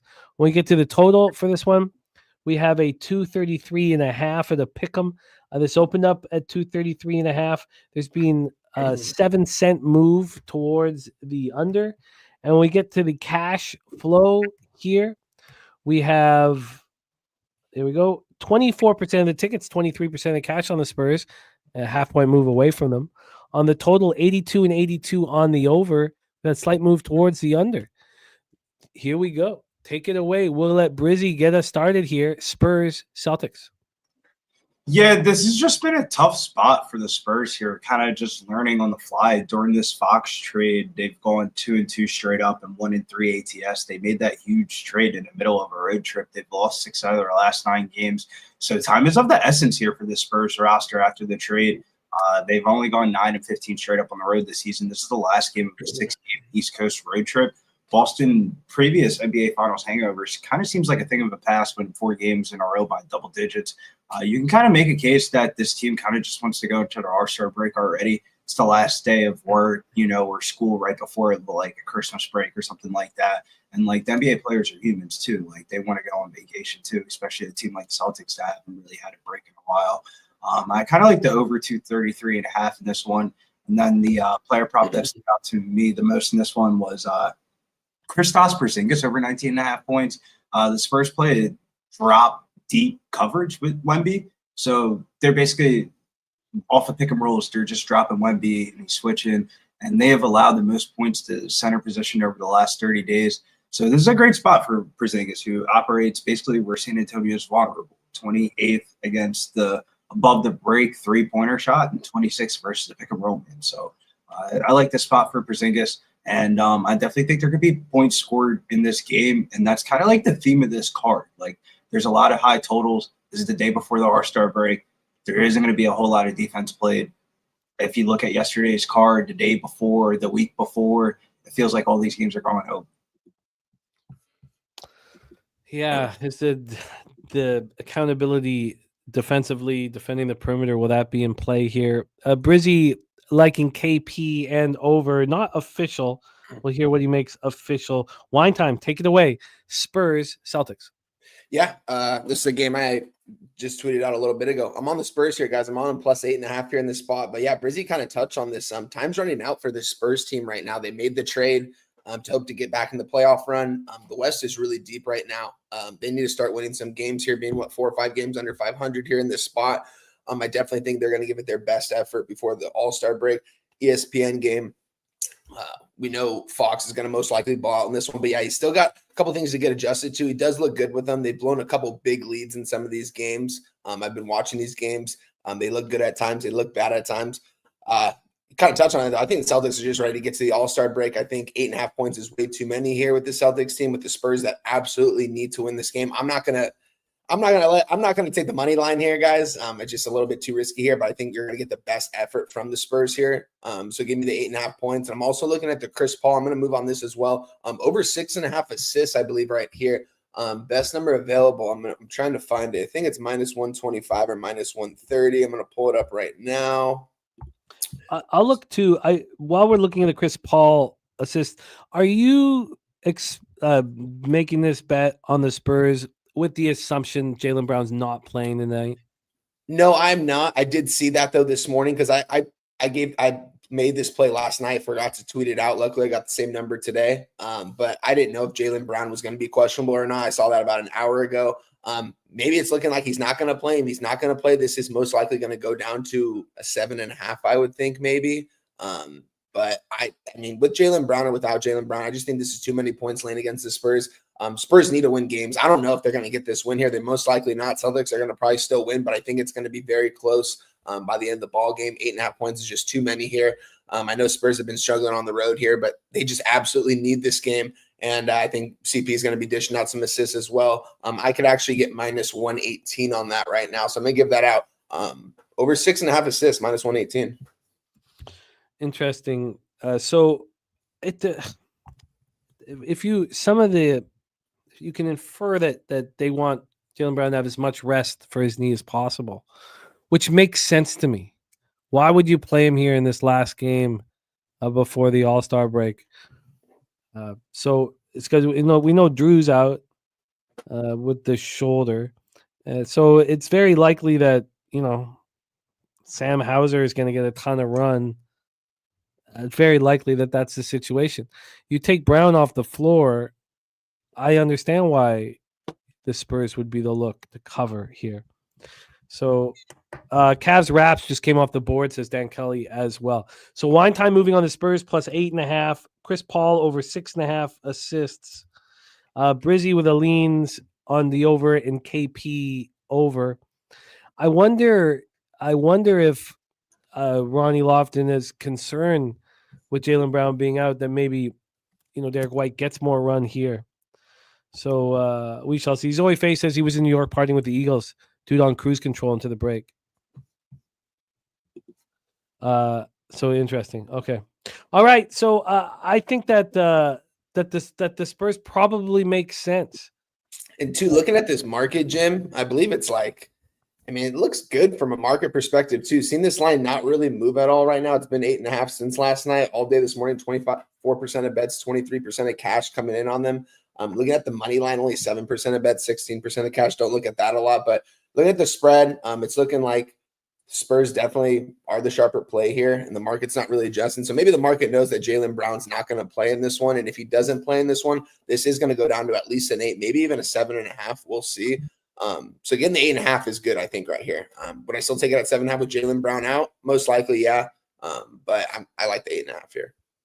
I think it's a very, very interesting angle here. Briz, we're not making KP or the over official at this point? No, I learned my lesson last year with going with officials before 5 o'clock Eastern the day before the All-Star break, because half the times the injury news report is just super fucking random of somebody that was at shoot-arounds out for today. You saw a person like Damian Lillard listed as probable. Now he's listed as questionable. I want to see who's playing and not playing. But if Jaylen Brown's out, I imagine this total probably goes down maybe a couple of points, and then you could probably buy the dip. Yeah. I think I'm going to join you on the Spurs here, and I don't have much. Sharp look, man. ESPN game. Wemby going into the All-Star break. I mean, the NBA is doing everything in their possible way to get Wemby into the playoffs. It's just, goddamn, the Spurs can't just win these games like that. But to their case, though, dude, when have you seen this big of a trade for a guy that's going to have the ball in his hand so much in the middle of a East Coast road trip? That shit's wild. The fact that they even made that trade and Fox played immediately, it's pretty wild. Eventually, they're going to get it together, but it's asking for a lot. Yeah, no, I there's a lot of angles here, but if Jaylen Brown's out, this closes to me at a 7.5 or 7. Probably even 6.5, 7. Yeah. Yeah, it's probably about a 7, I would say. Yeah. All right, interesting. I think I'm going to join here on the Spurs. Let's roll on. 7 p.m. Eastern, the Charlotte Hornets 13-38, 4-18 on the road. The Orlando Magic 26-29, 6-10 at home.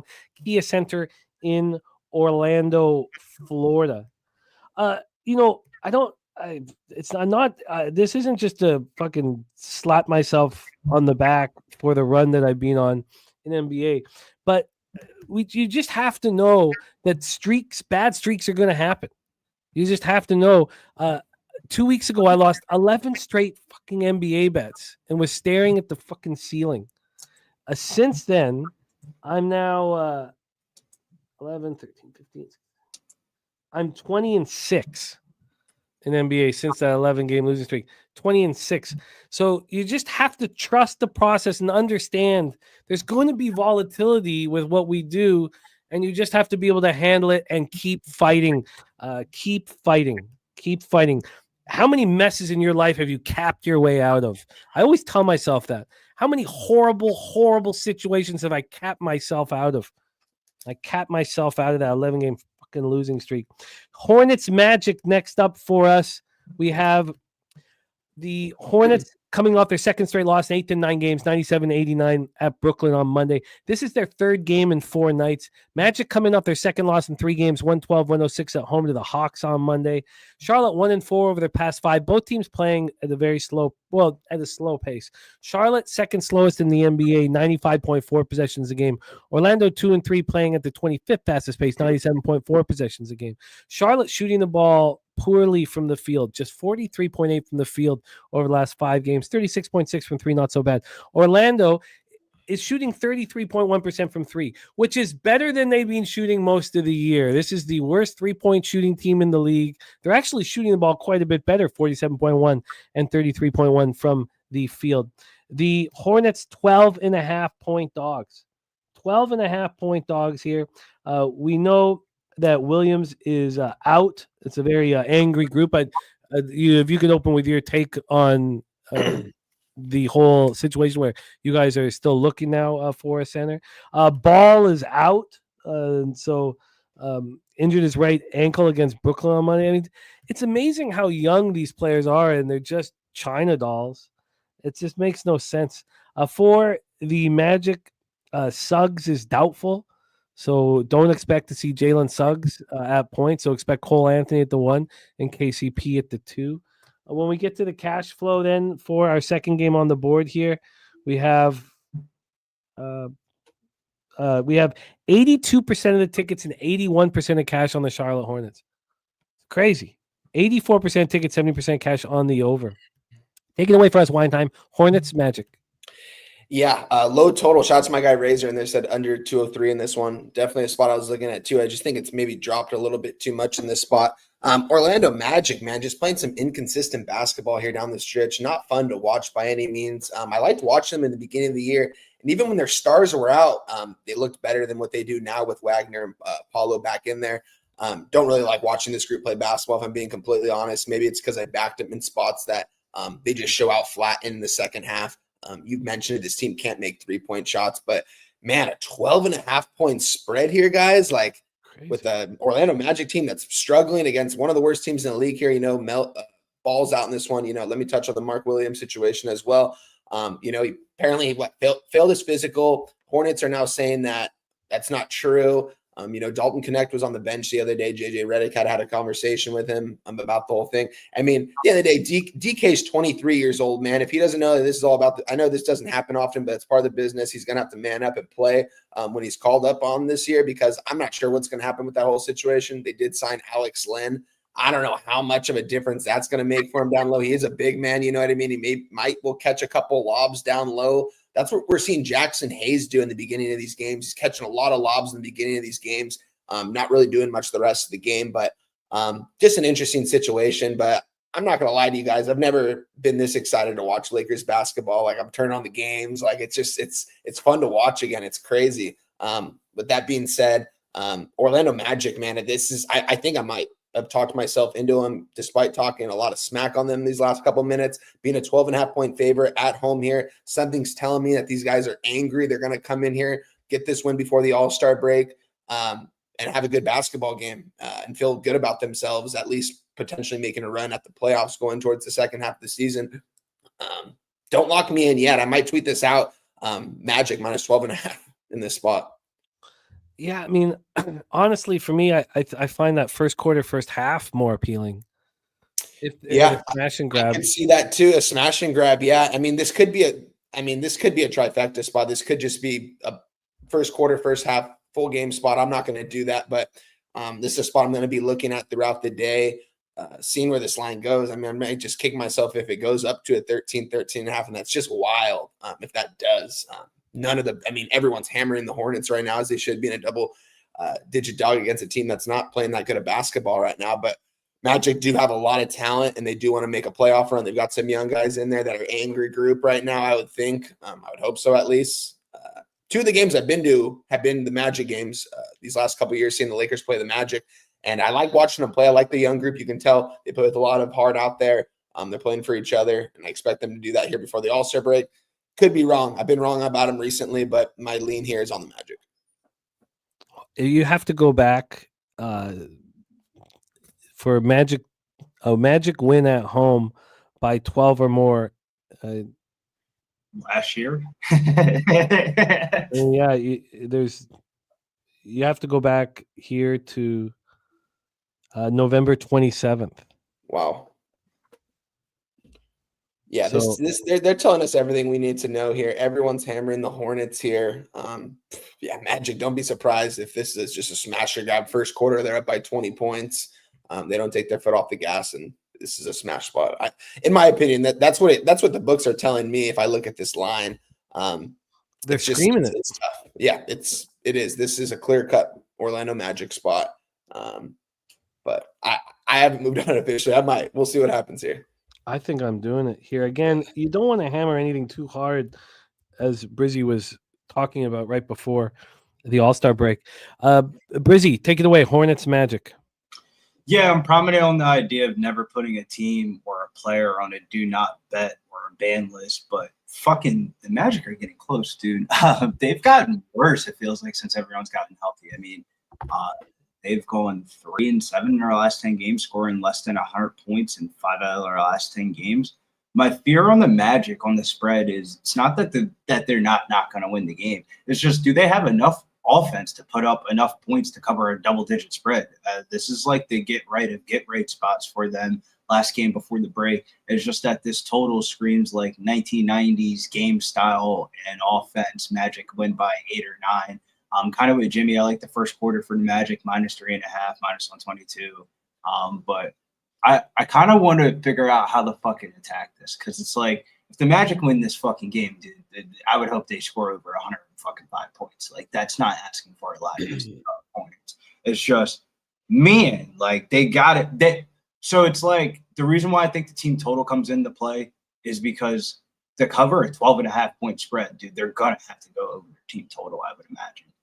Maybe not by a lot, but this screams like 108-92 final score, something like that, 108-96, somewhere around there, where the Magic cover an 8 through 15-point line. What's the team total for the Hornets, Billy? Nah, I don't believe the under on that. Honestly, I'm going to pull that team total up right now. Actually, that might be a good spot. Yeah, I don't believe I'm betting. It's not betting on bad teams. It's just putting, like, just, you got to acknowledge the bad team and see how can they contribute. Because a lot of these times, like, if a bad team is going to cover a spread, you should just take the favorite to go with your team total. I'm gonna move on the Magic to be in complete control. First quarter, first half, and then I don't want to be involved in the fourth quarter if they're up 22 and they empty their bench and the Hornets are trying. Like, You see KJ Sampson out there start fucking snapping and shit like that, because they traded away Micic finally. No more Micic Euro League talks anymore. He's on the Suns now, so it's the KJ Sampson party. And KJ Sampson put some good money in our pocket last year for Colorado. Shout out to our guy Chill Will, who's joining us at Pubapalooza with Lil Domo. Both Chill Will, Lil Domo. Oh man, it's gonna be so much fun. That Friday night, a lot. So you have either the poker tournament at Southtown 101 or the Spurs Sixers there. I think it's Frost Bank, right? Frost Bank. So it's up to you. There's gonna be a huge group that's going to the basketball game, a huge group playing poker. So we'll have it all hooked up. Also, we're setting up. Jose and I will set up the group chat for everyone who's in, who has an X account. We'll set up the group chat on X here. Sorry, Sweaty Butcher. I will say I meant to do that right away. after the Super Bowl by just being sick. This is going to be my last game here. And then the boys are going to take over from here. I'm going to be capping the rest of these games too and listening if I can. Another part here is that the only other action I have is I'm on the Blazers. I'm on the Blazers plus 12. I could have got a 12.5 too, which pissed me off. But I got the 12. As soon as it moved a half point, I just moved on it. The offshore opened at 11.5. It was 365, opened it at 12.5. So I'm on the Blazers. Right now, that's an 11.5, so not much change. But I'm also on them first quarter plus 4. I'd love to be able to talk about it more, but we're not going to have time for that. But that's the only action I bet. But I expect to also now be on Magic first half full game and the Spurs plus 8.5. I expect to bet them right now before I have to drive. So let's talk about the final game here for me. That's Indiana Pacers 29-23, 14-14 on the road at the Washington Wizards 9-4, 5-22 at home. Capital One Arena, Washington D.C. I have all these games capped too, so it sucks that I'm not going to be able to cap them with you. Miles Turner is out for the Pacers. His neck hurts. Oh, God, that guy would just drive me fucking nuts if I was a Pacers fan. Alex Sarr is a game-time decision here for the Wizards. He's listed as a questionable. Other than that, it's pretty clear for them. Middleton, Smart out. I don't know if they'll ever put on the glorious Wizards uniform. Sadiq Bey out as well. So that's the situation here. The Pacers, of course, on the second half back-to-back after suffering their second straight loss. Third and 4 games, 128-115 at home versus the Knicks last night. Wizards coming off their third straight loss, 131-121 at home versus Spurs on Monday. This is game 4 of a 5-game homestand that continues after the All-Star break for Washington. So it's kind of a nice spot for them. Now, the question is, do they care? The bigger question is, do the Pacers really care? Because they've already climbed out of that hole they were in. They put themselves in a great spot for the playoffs, 4th in the conference. Both teams are playing at the exact same pace over the last 5 games, 100.9 possessions a game. Both teams are 2-3 over the last 5 games. And Indiana Pacers are shooting worse from 3 than they've been shooting all year, 28.2% from 3. This isn't the kind of situation, the last game before the All-Star break, that you expect, that you expect the shooting to improve. So I don't really. 47.8 from the field for Washington, 34.4 from 3. We have the Wizards plus 10 at minus 102. Plus 10 at minus 102 here. They opened up at plus 9. So we've had a 1-point move towards the Pacers, but this was a 1.5 move. We've had a half point of buyback. It's too bad they're coming off the loss to the Knicks. If they weren't, I would definitely be on Washington. This total's at 242.5. It opened up at 241, got down to 238.5 before it started climbing up to 241.5. And when we get to the cash flow here for this spot, we have 77% of the tickets and 77% of cash on the Wizards.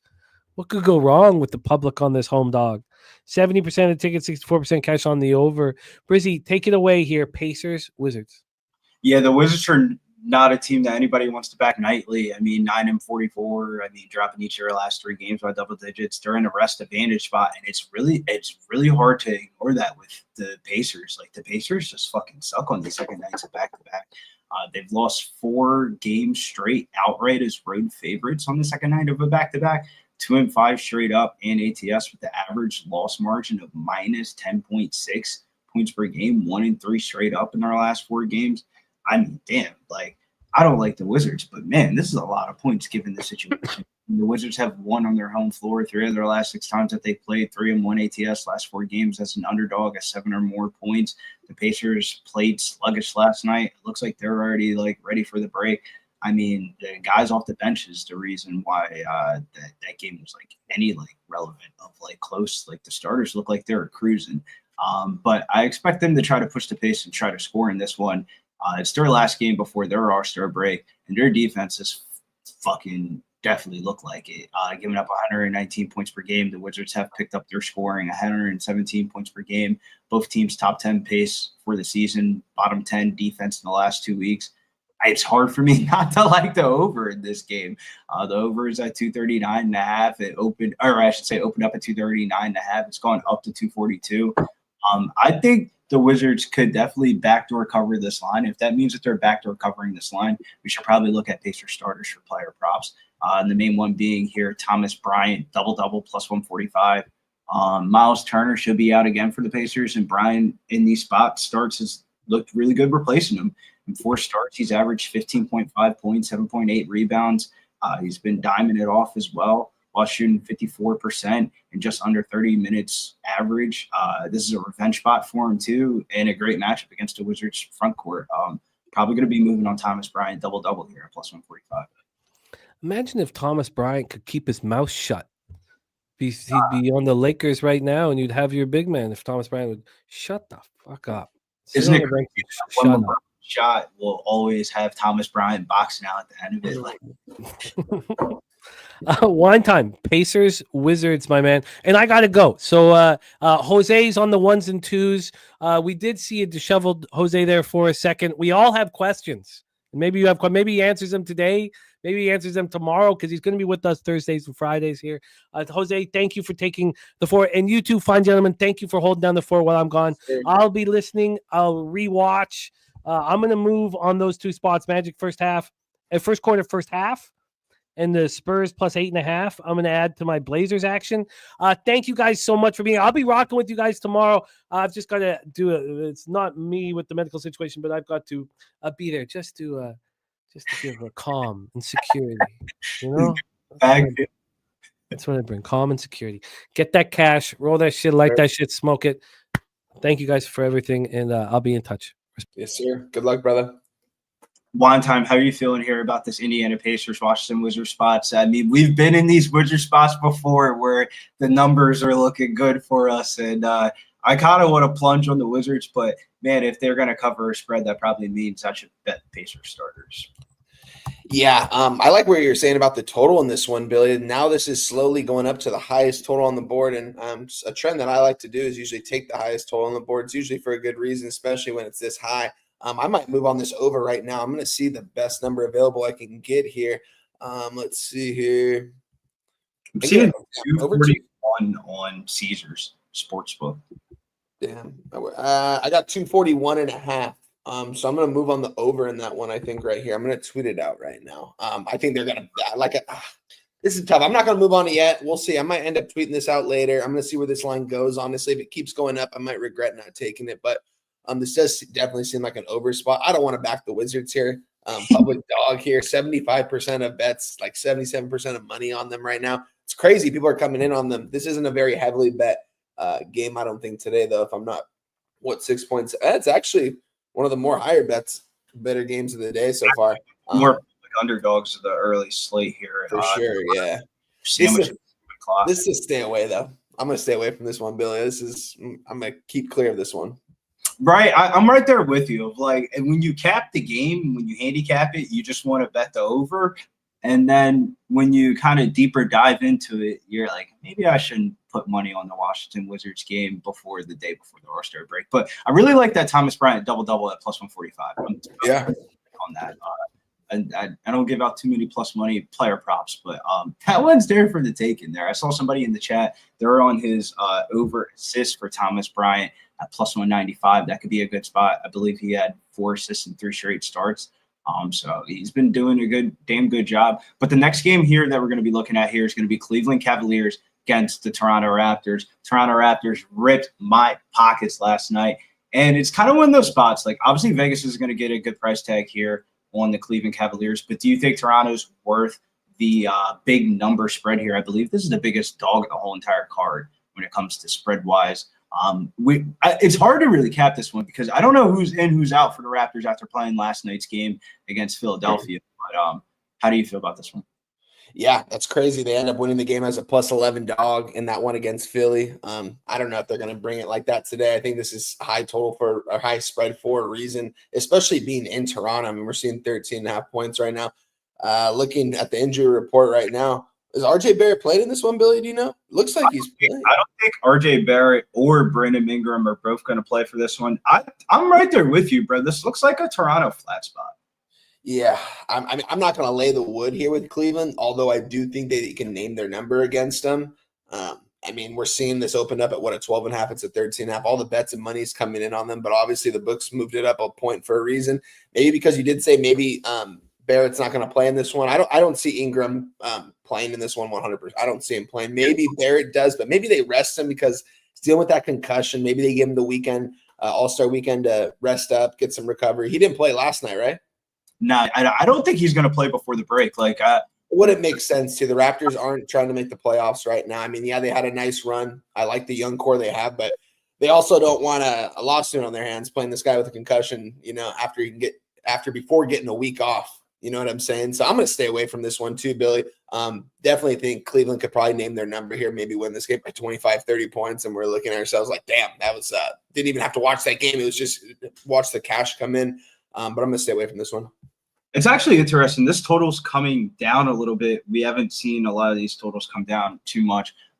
It peaked at 236.5. Now it's coming back down to 234.5. And I think that's because this is a Toronto flat spot. I know Mitchell and Garland are competing this weekend for the All-Star break. But looking at this matchup, it's really the advantage that Cleveland has down low. Toronto's allowing nearly 50 points in the paint per game, which is absolutely ridiculous. No Jakob Puddle down there. The Raptors are 4-2 ATS in their last 6 games as double-digit underdogs. They've lost the last game that they played against Cleveland head-to-head by 6 on the road. They could push Cleveland a little bit here in the second night of a back-to-back. But I don't know, man. I really like this Toronto team total under 110.5. If Cleveland comes close to covering the spread or winning by double digits, I don't think Toronto is going to score over 110 points on a second night of a back-to-back after beating the Sixers. They really played a defensive game. This total could just be too high. And too high because Toronto doesn't score enough. I think we saw that last night with the Detroit Pistons and the Chicago Bulls. That total was like one of the higher totals of the day. The Bulls don't score enough points and the game goes way under, but the Bulls go over their team total pretty easily. Could be one of those spots here where Cleveland goes over their team total, Toronto goes under their team total, and this game could potentially be a coin flip when it comes to if Cleveland wants to cover a 15.5-point spread before they go into the All-Star break. But a little bit too much time on this game. Hopefully we gave out some good information, but this is one of my favorite games of the day here. Philadelphia 76ers are going to be taking on the Brooklyn Nets. And man, I'm going to swing it to high time first because you've been the Brooklyn Nets whisperer here. They've been on a nice little ATS run in this last couple of weeks. It feels like addition by subtraction. Since Cam Thomas has been out of the lineup, 6 different Nets players have averaged double-digit points, and they've been one of the better defensive teams. I believe the number 1 ATS road team in the NBA over the last month of the season. So how do you feel about this one here? Yeah, Brooklyn Nets, a team I've been backing quite some time now. Not even backing them on the spread, just outright. They've been getting it done. It's kind of crazy watching them play. They're not even a fun team to watch either, Billy. I'm watching these games like rooting for the Brooklyn Nets, being like I don't even know who I want out there half the time. I want Cameron Johnson out there. D'Lo's so inconsistent with this team. I don't know what his role is. I don't think the coaches know. I don't think he knows what his role is with this team. But they've got some other guys that are stepping up in these situations. You got Keon Johnson. I keep talking about this guy, man. This guy can score, man. I mean, when he's out there as the number 2 option, he can get you 25 a night. He's doing that 20, 25, and he can hit that 3 ball. He can get to the free throw line, knock those free throws down. Zaire Williams, too, playing some good basketball here going down this stretch. We need more out of D'Angelo Russell, though, man. If you can just get 15 and 5 out of him in 25 minutes, you know what I mean? You need him to hit some of these threes that he's taking, but it just seems like he's starting off the game 1 of 6 from 3 each time, and they just play him so inconsistently, 4 minutes in, 5 minutes out. Don't really understand it still. I do like Cameron Johnson, though. I might look at some of his props. But, yeah, Billy, this is a game I looked at last night. Before, I said earlier I never sent out a tweet. This was one of the ones I actually lost the line on. But I did bet this. I got plus 110 on the Brooklyn Nets. You can get a better line now, but it does look like Joel Embiid's out for this one. I'm going to take the Brooklyn Nets here before the All-Star break. They've been doing well for me here going down the stretch. 76ers, I backed them, and they have failed me here going down the stretch, especially when they were healthy. But maybe since Joel's not out there, maybe they go out there and actually play some good basketball and they get a win here. We'll see here. I mean, Tyrese Maxey, shout out to him. That guy's playing some big-time basketball, right, man? So fun watching him play. Love watching him play. Plays with so much heart out there. He gets to the bucket. He plays with so much energy. He'll take those step back threes. He'll take deep threes, man. This guy's not afraid to shoot it. It looks like almost Tyrese Maxey's a leader on this team now, Billy, if you ask me. I mean, when Kelly Oubre and Joel got into it, Tyrese got in between them and was like, yo, like, chill. Like, the word team. Like, you know what I mean? Like, he's supposed to be a young guy. Yeah, there was like one timeout call, and you can see like Maxey with like the posse sitting on the sideline. Everybody's walking over to him, and then you see like the Joel Embiid kind of just like. Yeah, this is slowly becoming. I think this is becoming Tyrese's team now, and I think that he's a good leader you can lead on. He should be the number one option. I know Joel. I mean, don't get me wrong, dude. He can get to the free throw line all day long here, but he's out there on one leg half the time. But yeah, he's not going to be playing in this one. I'm on the Brooklyn Nets, though. Definitely seems like I lost some value, but more of the bets and tickets are coming in on the 76ers, but they did move the line. It doesn't look like anyone's out for the Brooklyn Nets that I didn't think was already going to be out. Looks like their starting five that they've been rolling out there since Cam Johnson's been back is going to be out there. You know, maybe this is a flat spot for the Brooklyn Nets before the All-Star break, but I did already move on it. I got the plus 110. You can get a better number, though. You can get like a plus 120, plus 125 at some spots right now. But yeah, I'm on the Brooklyn Nets. Yeah, when I cap these games, always try to cap it off of my numbers and then kind of compare it to like what the sportsbook lines are. And I was honestly shocked at how low the spread was. I kind of feels like a trap spot. But it's like a trap spot from the number, but I do like the spot for Philadelphia. Like, they're prepping the city for the parade right now, and the city's like in an absolute fucking dismantle. Like, I was up there Saturday night after the Super Bowl, and dog, that shit's a big distraction right now. And it looked like that for Philadelphia last night playing at home. Cooper Najim was sitting courtside. It just seems like a spot to get out of Philadelphia and go over the bridge and just kind of go play basketball one last time before the break. No Joel Embiid, no distraction. Brooklyn's looked really good, though. They've won 5 of their last 6 games, holding teams to 97 or fewer points in 4 out of those 5 games. It's been like addition through subtraction. I feel like Philadelphia needs to pick up these games.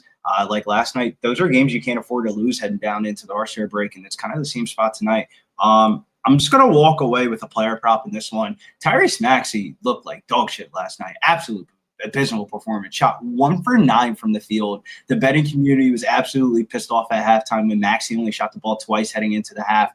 For Philadelphia to compete in this game, he's going to need a score. I like Maxey's 30 points tonight, plus 100. Yeah. He's not in the All-Star break. So I think the best player props to attack the day before, like the All-Star break, are players that aren't competing in All-Star weekend, but aren't true, like veteran. Maxey didn't make the All-Star team? Did not make the All-Star team. What? That's wild. That's crazy right there, my man. So I call a popularity contest. I couldn't tell you who's starting on the All-Star team. I haven't been paying attention to that, but that's a shock. That him and LaMelo both were not on the Eastern Conference All-Star team this year, but 30 a night. Yeah, that's why I think Maxey's gonna go off tonight. He was kind of like playing real relaxed. Shouts to fucking Mills in the chat. Mills said it looked like Maxey was scared out there to go shoot the ball last night. He was just kind of letting everybody else bullshit because I think he's going to go off tonight. I like his 30 points at plus 100 on FanDuel. I'm definitely going to be moving on that. It's one of my more favorite player props of the day when it comes to just like star-studded players. But let's move on to this next one here. This one's going to be a banger. We got Trae Young going to the Madison Square Garden where good things happen for these Hawks team when they play in Madison Square Garden ever since that playoff series. With the Knicks being on the second night of a back-to-back and without OG Anunoby in this lineup, it just makes me look towards the over in this one already. Trae in the Garden for the season. New York is 4-3 straight up, 2-5 ATS on the second half of back-to-backs. Brunson was in serious foul trouble last night, and he didn't play as many minutes as he usually does. It was really Karl-Anthony Towns leading the way. But the total was actually 6-1 in the last 7 games towards the over on New York Knicks' second night of back-to-backs. Atlanta's newly acquired Georges Niang over the weekend. He looked pretty good coming in the second unit. He had 16 points. The Hawks have been starting Mohamed Gaye, who's been looking all right, but their defense has really been an issue. Like, for example, when it comes to first quarter scoring, the Hawks are allowing the 3rd most points in the NBA in the first quarter. I kind of like the over in this one. 6 out of the last 7 games for New York have gone over. 4 out of the last 6 have gone for Atlanta. Not that I like the over. I'm going to be betting the over on this game. Over 242. I feel like the Knicks go up and over their team total. You take out OG Anunoby out of this lineup, it becomes a little bit of a normal Knicks roster, or I should say the piece of play just really picks up. Shouts to Stacks play of the day. Hawks team total over 115.5. And I'm kind of with Stacks of like, the Hawks could definitely go over that 115.5. And if they go over, then I think the Knicks probably go over as well. This could be the highest scoring game of the slate just off of just pure talent. Maybe this is the Trae Young get right spot, double prop for him. While I look that up, Wine Time, what are your thoughts on this game here? Trae Young going into Madison Square Garden here right before the break. Yeah, I'm with you, Billy. I'm on the over here. I'm on the over 241. This was pretty much the highest total on the board, so I attacked this one for sure already. Gonna give it out officially on Twitter right now. I get over 241.5 minus 110. I think that's good money. I think both teams are going to push the pace here. This is going to be a Showtime type of matchup here at the Garden. Trae loves playing there. I see my guy Mills in there, says Trae Young props. Yeah, I would definitely look at those as well. Hawks are playing some really good ball going down the stretch here. Knicks, they've been, I saw a crazy stat. They're like under 500 against teams over 500 this year. So it looks like they play, they pretty much beat up the bad teams and lose to the good teams. Hawks kind of fighting in there, man. They're trying to get a playoff spot. Trae Young's out there just trying to do it, man. People don't give this kid enough credit, honestly. It seems like the Hawks are in the playoffs every single year, and they don't have a lot of guys on that roster, honestly, that talented. I mean, Trae Young's the leader on that team. A lot of people talk shit on Trae, but I like Trae, honestly, as a player. He can definitely hit those threes all day long when he's getting hot out there. Yeah, he said Ice Trae going to have 37 points. I can see that for sure. I definitely can see him having over 30 points here, which makes me think this is going to go way over the total. So, yeah, mark me up, Billy. I'm on the over 241.5 minus 110 officially here. It's going to probably hit over 250. Yeah, I think I'm going to be Jordan with you right alongside with you on that one. I actually think that's arguably one of the best bets on this whole entire early card here. Like this, when I look at this game, man, there's a lot of ways this game can go over. I don't like, the only way I think this goes under is if Atlanta doesn't score enough. But I mean, that's when the Trae Young motivation comes into here. If you look at the top point scorer market for this game, Trae Young's sitting at plus 230. That's really good value. Trae Young's double prop is at minus 140, almost the same as Karl Anthony Towns. So the bookies are implying that Trae Young's going to have a good game, and he probably goes over his assist prop. If you're looking for a parlay piece, potentially Trae Young, 3-3-pointer sitting at minus 170 as well. This could definitely be an up and over spot with I'm kind of right with you, bro. This could be a showcase game. And like with Thibodeau's teams, they play so many minutes that when they play on the second night of back-to-backs, they just kind of look like dead defensively, and defense kind of goes outside the window. Yeah, but that's pretty much in this one. Is there any this is not the ESPN game, Billy? I'm surprised the Spurs Celtics game is. This is at the Garden, like ATL in the Garden, like Trae Young at the Garden. I don't know. This should be the ESPN game, but I feel it. I thought this was the ESPN game to be honest, on the East Coast. And when I saw it was the Spurs Celtics, I was like, man, they're really trying to push this Wemby shit. Yep. Next game though is another. We're kind of moving into the Central Time Zone now. Let's make sure we went over all the East Coast games here. Yeah, that's all the East Coast games. The next game on the card here is the Milwaukee Bucks. They're taking on the Minnesota Timberwolves here. The Bucks do have Damian Lillard listed as probable, then questionable after a shoot-around. I don't think he's going to play. He's not going to play, I don't think. No way. Yeah, bro, the Bucks' recent form has just been awful. Outside of that Sixers game on the day of the Super Bowl, they've lost 8 of their last 10 games. Giannis is out as well heading into the break, and it's really taken a toll on their defense, allowing 122.3 points per game in their last 3 games, and last in offensive rebounding rate. And they're kind of just, when it looks for both of these teams for fast break scoring, Minnesota ranks 27th, Milwaukee ranks 28th.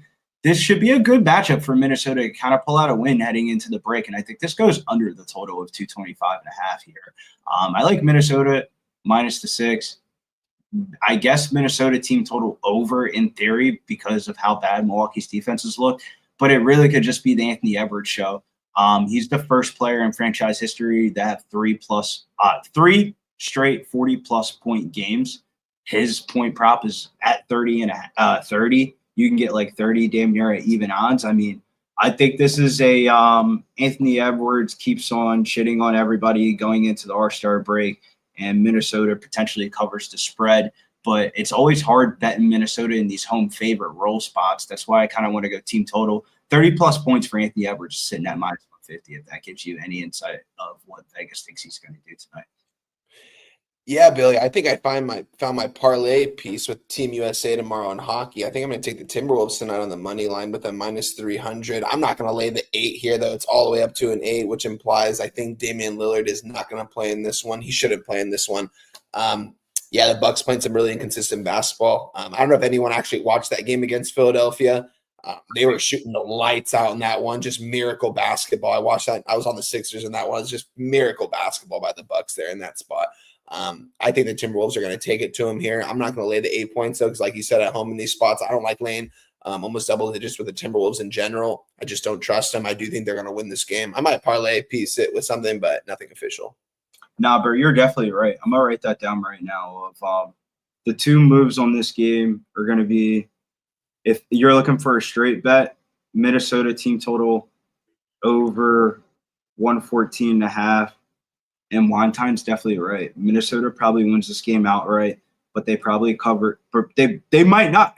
They might bullshit you a 6.5 point spread where they're up by like 20 points the whole entire game, and then they just don't give a fuck in the fourth quarter. The game just ends up getting close. A lot of these times with the Timberwolves, they get out hot early, and then they kind of get cold late.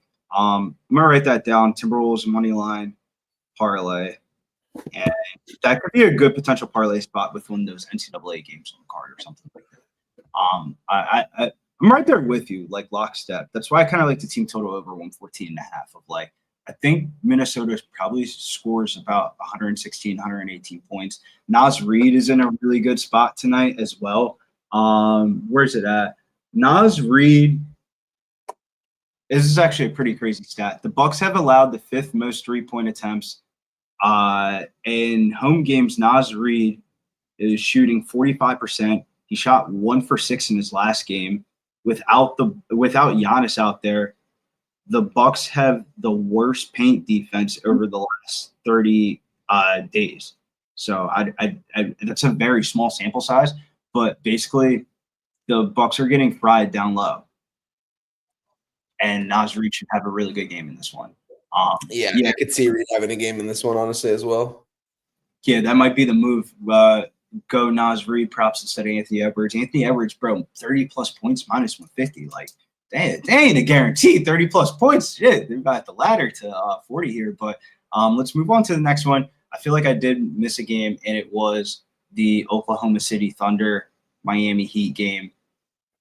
This is the biggest spread of the day. That's why I missed it. Miami's going into Oklahoma City. Oklahoma City, 14.5 point favorites, biggest favorites of the whole entire card. I mean, okay, it's been a cash cow this year. Chet Holmgren's been back in the lineup, but this kind of looks more of like a Isaiah Hartenstein spot for me. Double sitting at plus 150, rebounds and assists at 14.5. What are your thoughts and opinions on this game besides Oklahoma City smashing the Heat? Yeah, OKC is going to be – these can name their number in this one, but it is about to be All-Star Weekend. Maybe they take it easy there in the fourth quarter. I'm not too sure in this one. This is a game I honestly didn't even really want to cap, didn't want to have anything to do with prior to coming on the show. Wanted to hear what you guys had to say about this one, but I don't want to be involved. I don't watch a lot of OKC Thunder basketball, if I'm going to be completely honest, Billy. It seems like a lot of the games are blowouts and stuff, and I feel like I just haven't really been on the Thunder, and I haven't been fading them either. So I don't watch a lot of their basketball games. Miami Heat, I'm not going to back them here. This is OKC is probably going to take them to the woodshed here, but I'm going to stay away from this one 100%. Nothing in this. Yeah, if OKC takes them to the woodshed, I could easily see Miami's team total under going their team total going under 103.5 at minus 115. That's a big discrepancy between where they've been at. That I can definitely see that shit going under. This isn't my favorite game of the card. Let's just say that. But I think Oklahoma City wins this game. It's just 14.5 points, dude. That's wild, dude. I remember the days back in the day we used to be getting points with Oklahoma City in this spot, and this would be like a pick 'em last year. But I'm going to pass on this game. But I think the best bet in this game is Miami team total under 103.5. I don't think they'd crack 100 fucking points in this game.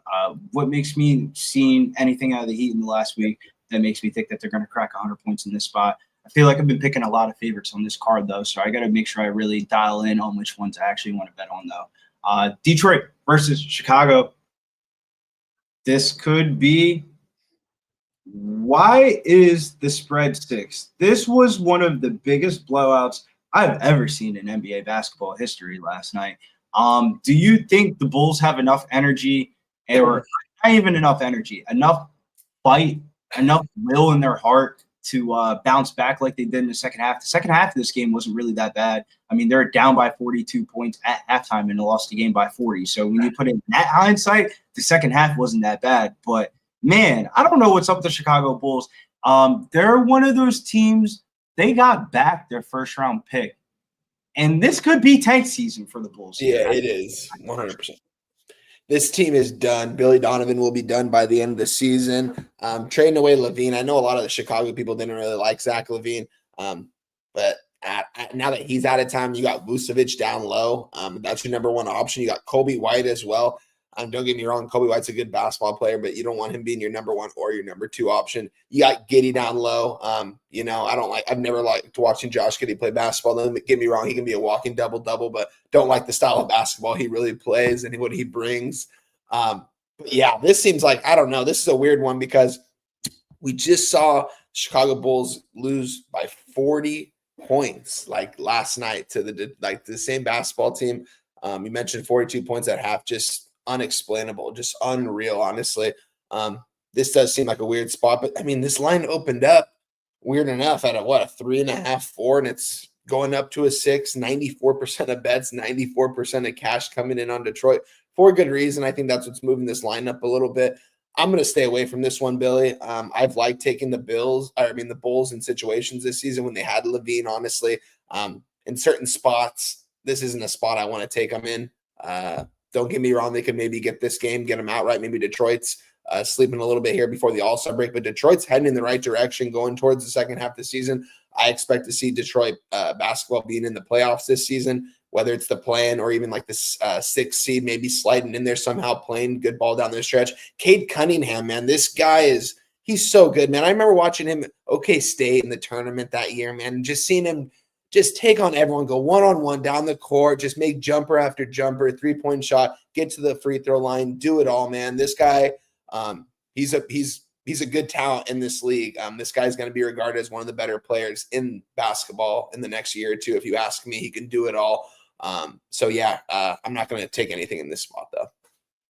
Yeah, this one's a weird one because it's like, from a gambling perspective, any team that's got blown out by 20-plus points or 30-plus points and they're playing the same exact team in the next game, you should be betting on the team that got blown out.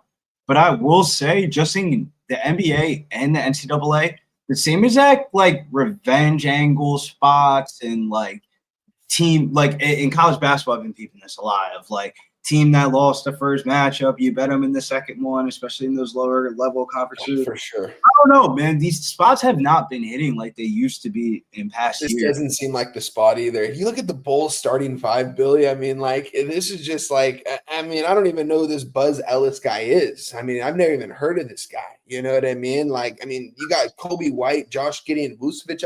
You got AOD out there. Don't get me wrong. He can knock down some threes sometimes and play some good defense at times, but I don't know if the Bulls are going to be able to score, but it does seem weird. They lose by 40 points and they're only a 6-point dog the next day.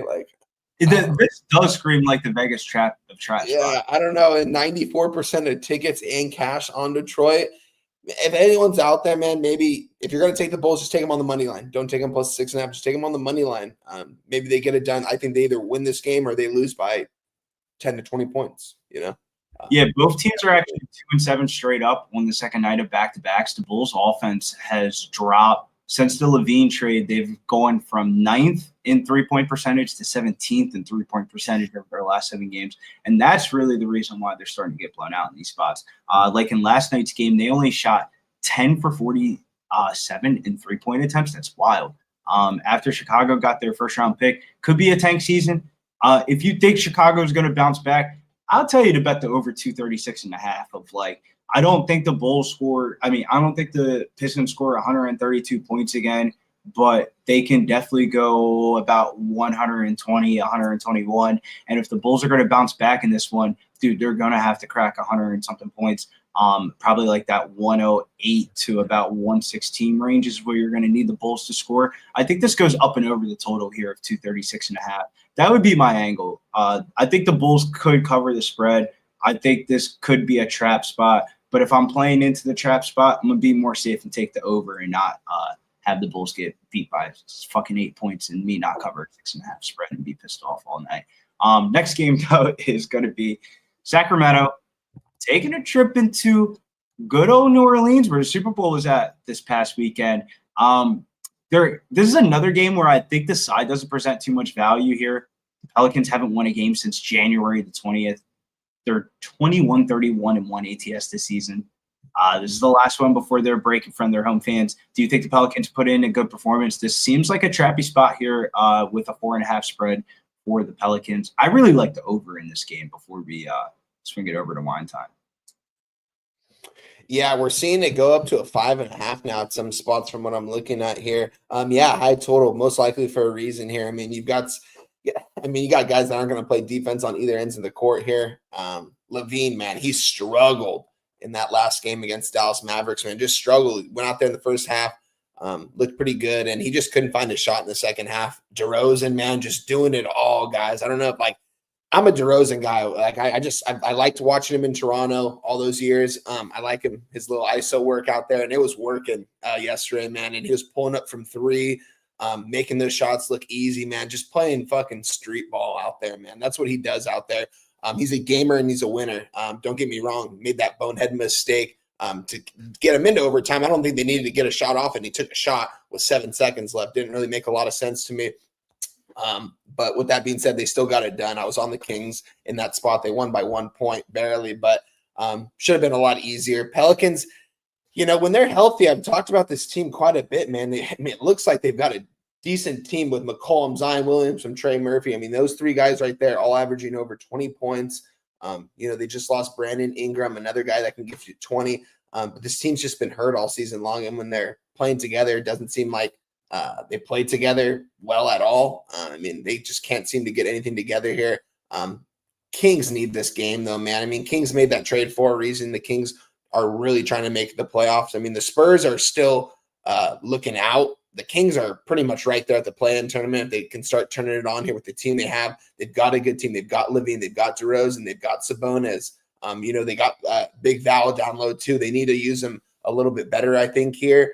But we'll see. I definitely like the Kings here in this spot. We're seeing only, 23% of bets, 23% of cash on the Kings, and this line opened up at a -4. It's up to a -5.5 now. Man, I think the books are telling us that the Kings here are going to take care of business despite going to overtime in their last game.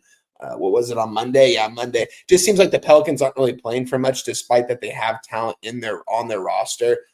We'll see how many minutes they play. And when Zion gets the free throw line, man, that guy's like 50%. That guy can't make a free throw. And all he does is drive to the rim and try to get to the free throw line.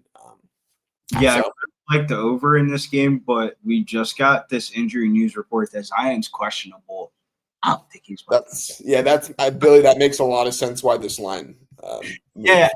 This kind of made me sour off of this game a little bit from the aspect of I really like the total on this game. I might have to tack this. The reason why I like the total on this game, just listen to the player props that stand out. The Kings allow the second most threes to opposing shooting guards. Great spot for CJ McCollum. They allow the second most points to power forwards. Great spot for Zion. They allow the third most three-pointers to opposing small forwards. Great spot for Murphy. He's been red hot. The Pelicans allow the most points to the small forward position. DeMar DeRozan's been snapping. The Pelicans allow the most three-pointers to opposing small forwards. DeMar DeRozan's been snapping. The Pelicans allow the most three-pointers to opposing power forwards. Keegan Murray's a three-point shooter. When you look at the matchups side by side, dude, this seems like a clear over. Sacramento, 29th in NBA three-point percentage allow. New Orleans isn't too far behind at 22nd. They're sitting at 12th for pace of play. Sacramento's sitting at 10.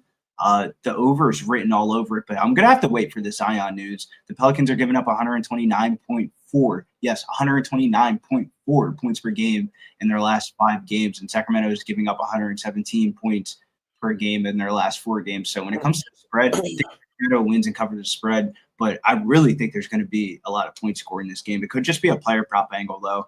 I feel like Dabby Cab here. Shouts to Dabby Cab. Make sure you check out the Saturday show with the boys. McCollum, 3+ 3-pointers at -150. He's gone over his 3-point prop in 7 out of his last 10 games. And in both matchups versus Sacramento's, he's hit 6 3-pointers. Sacramento allows second most 3-pointers to the shooting guard position. I like the over.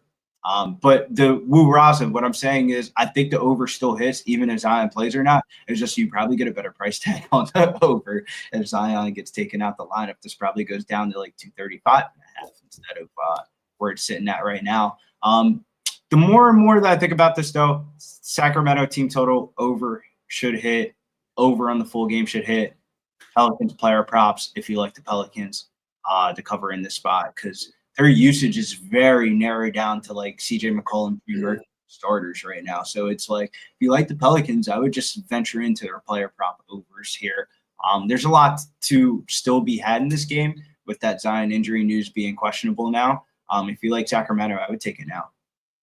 Yeah, 100%. I might end up moving on this, Billy, before the show's over. We'll see right now. I definitely want the Kings, I think, in this spot. I think they need to win here. They're coming off that overtime win, and I'm sure in that post-game talk with the coaches, like, we needed that win, guys, but going forward, like, they should have had that game. That shouldn't have been as close as it was, and they almost lost that game outright. I think they're going to take care of business here before the All-Star break. They got to go in thinking positive here. Billy, are there any All-Stars here for the Kings? No, but, man, I mean, DeMar DeRozan's been playing like one. I mean, 42 points Monday against Dallas. He's had 10 rebounds and assists in 4 out of his last 5 games to go along with 21.9 points per game on the season. No Fox on the floor. You are right. This does look like a DeMar DeRozan PRA spot as well. Like, that's why I said, like, a lot of these, this seems like a player prop game. The more and more that I think about it, the spread, especially with this total being high. Yeah, bro. Spread being high, total goes up from 4 to 6. Sacramento, you're selling me on the Sacramento shit, though. Yeah, I think they need this win, Billy. I mean, I expect them to win by 5. I mean, by more than 5 or 6 points here too if they do take care of business. So I'm going to probably lay it with the -5.5 here. I mean, you could always money line parlay it with the Timberwolves. You probably get some even money there, honestly, because the Kings, it's tough to lay points with them because you don't know what they're going to do there in the final couple minutes of the game. So we'll see. I mean, if the ball's in DeRozan's hand, I think they're okay. Levine's going to have to find that shot. If he's not going to be able to find that shot, he needs to attack the rim and take mid-range shots because he can definitely make those as well. He can get to the free throw line. But it seems like every time he's driving to the bucket, he's yelling for a foul. You can hear him I'm sure you can hear him all the way to the top of each arena, honestly. He screams so loud. But he needs to find that shot. He needs to. And they've got Malik Monk, too. They've got some good talent over there in Sacramento, man. I think they take care of business. I'm right there with you. You're kind of selling me on the spot a little bit more. Rick J, Sabonis first quarter point prop. We also have the juice under on Zion's rebound prop. Dan Kelly in the chat says he's loving Toronto money line tonight at Ricky Bobby. Also in the chat, we got Wowzoo saying bingo. And cash that 3-leg parlay last night that they played. Shouts to Ray J. He's taken points, threes, and Sabonis points. Murphy as well. Stephen Miller says, what about Trey Murphy's PRA prop? I wouldn't tell you no, especially with Zion being questionable for this game. I probably all the Trey Murphy in this spot. He's been kind of snapping in the last couple of weeks. Or I should say this last week. But let's talk about this game here down in the H-Town where LJ resides at, and right down the river is Lake Charles, where betting is legal if you live in Texas. But this is a tough game to cap from the aspect of the Suns just haven't been good in these spots. On back-to-backs, just 2-8 this year, averaging 108.6 points per game in these spots, coming in against this young, hungry Rockets team. Do you think the Rockets bounce back and get some W's here? Because they're going to be without their starting point guard, Fred VanVleet, and potentially Alfred Sengun. I don't think Sengun's going to play. The Thompson twin has been their starting point guard, and I love Thompson, but he's not a point guard. Do you think the Rockets cover this spot? Yeah, Billy, this is a spot I am on. I'm on the Rockets -6.5 here in this spot. I know Freddie's going to be out in this one. The Suns just look defeated out there, man. They can't get it together out there. This KD Booker thing's just not working out. KD looked pretty good last night. Booker didn't look good at all. I was on the Suns in that spot last night. They had a chance to win the game. They had a chance to come back and win the game there, the final couple of minutes. They had the shots to do it. They had the wide open shots to do it, and they just couldn't do it. When you got guys like Tyus Jones out there shooting 3 balls, you know what I mean? What can you really expect?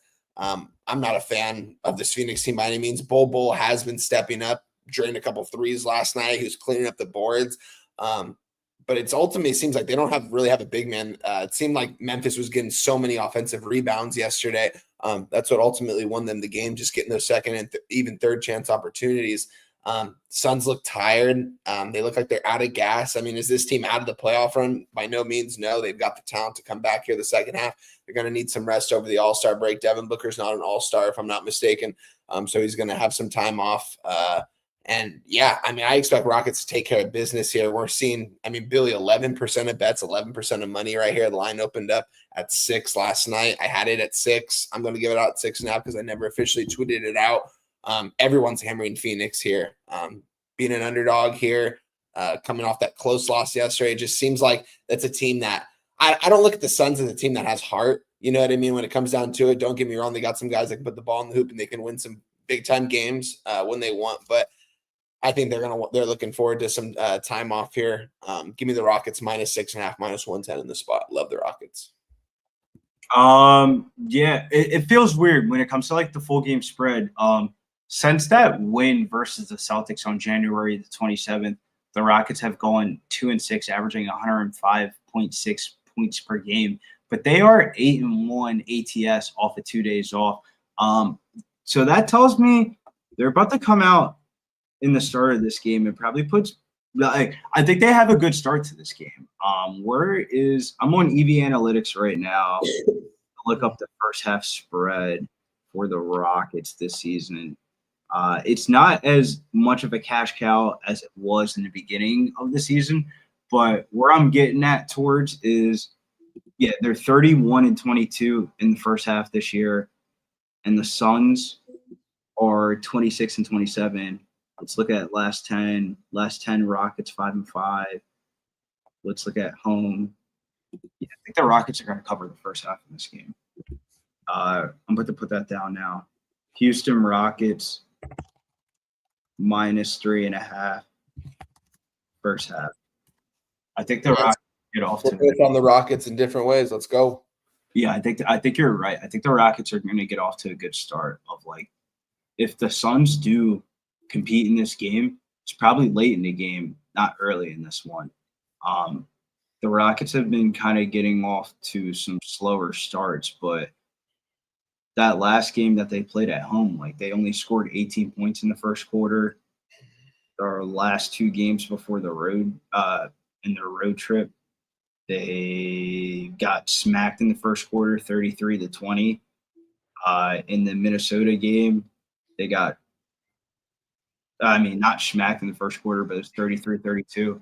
If you're Ipe Udoka in their locker room, they're probably emphasizing last game before the break, get off to a good start here tonight.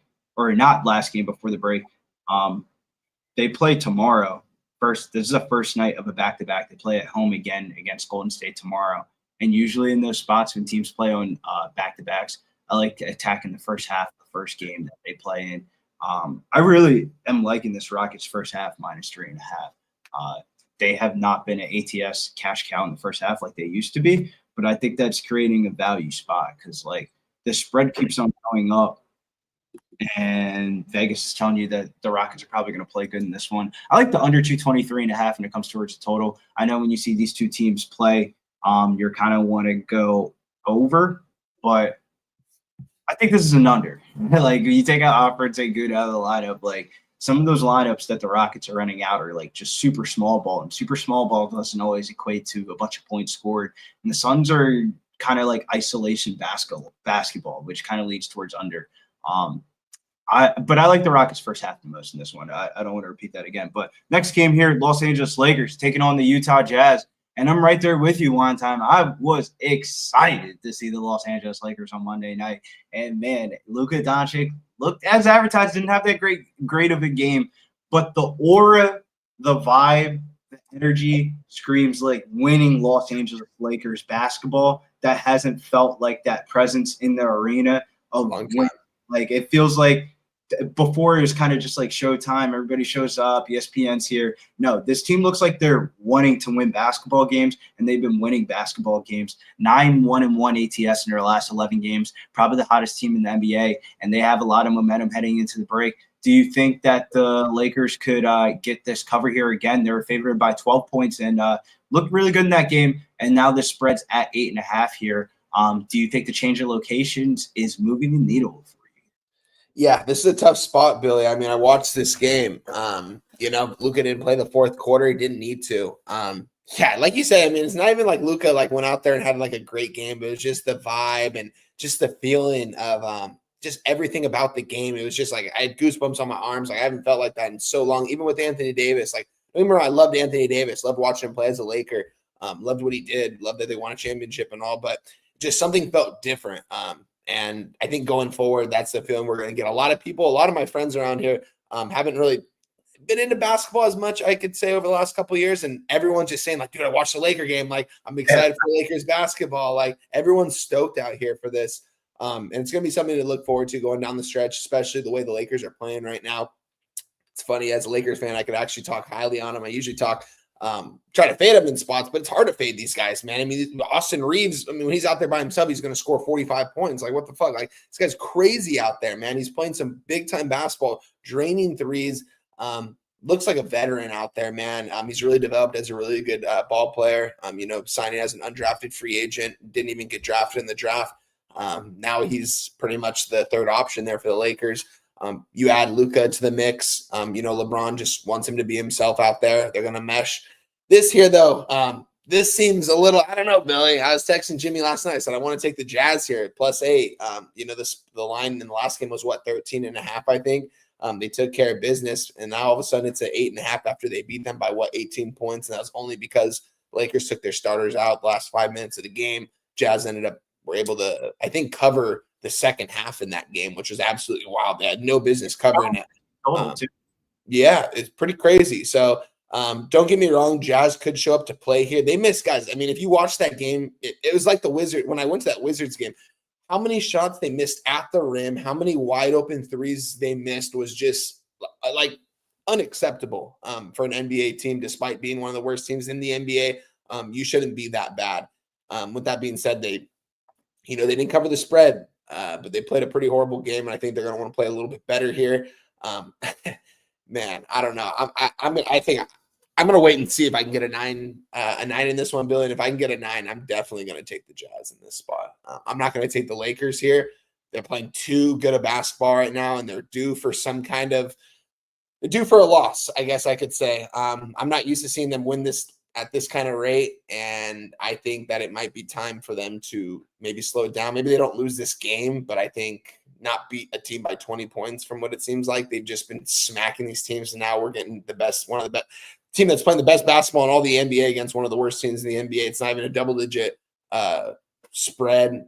They have to travel to Utah. Definitely, I mean, one of the tougher places to play in the NBA. I wouldn't say at this point in the season, but still got some elevation out there. I would take the Utah Jazz here, but I'm not going to yet. Yeah, I don't blame you. I kind of like the Lakers to score in this game. The Lakers are 7-2 towards the over in the last 9 games. I mean, they basically traded away defense for better offensive efficiency, and it definitely has looked like it. The last meeting on Monday night, it finished at 245. The Jazz have gone over in 4 straight games. They've allowed 128 or more points in 4 straight games, losing 8 of the last 10 games, only covering 3 in those spots. I think the Lakers are going to score, but are they going to score enough to cover are they going to cover the spread? I don't know, but I think they can go over that team total of 119.5. But you never know in these type of spots in the NBA right before the break. That's why I think the best prop in this game is Rui Hachimura over 19.5 points and rebounds. Utah allows second most catch and shoot field goals over the last 15 games and allow the most above the break 3-point attempts during this 15-game span. Rui's going to benefit from Luka and LeBron. He had 8 catch-and-shoot field goal attempts last game, so he's basically just wide open. And when he's catch and shoot, he's deadly. Like Dorian Finney-Smith out there should basically secure his minutes regardless of the result tonight. 20-plus points in 5 out of 6 games played. I really like the spot here for Rui Hachimura. I like it. Chat saying the Lakers get out to a 15-point lead in the first half, and you can hammer Utah plus 12. I'm so right there with you on that, Sweetie Butcher. I kind of like the team total of like this. I've seen this rhyme and dance before. Lakers be up by like double digits at halftime, and then Utah ends up backdoor covering after the Lakers don't give a fuck in the fourth quarter, and they kind of gas out. Anything else on this one, Wine Time? Because I'm gonna stay. Other than if I can get a Jazz plus 9, I'm gonna move on it. I'm just gonna see what happens here in the next couple hours. We've got some time until this game. I'll end up tweeting it out and I'll tag you guys in it. I'm gonna stay away from it for now, but don't get me wrong. When I see the Lakers up double digits at any point in the ball game, I'm always on the other side, and I take that live bet on the other team if I can get a better number, especially double digit number against the Lakers any day of the week. I'll do that. But right now, I'm staying away.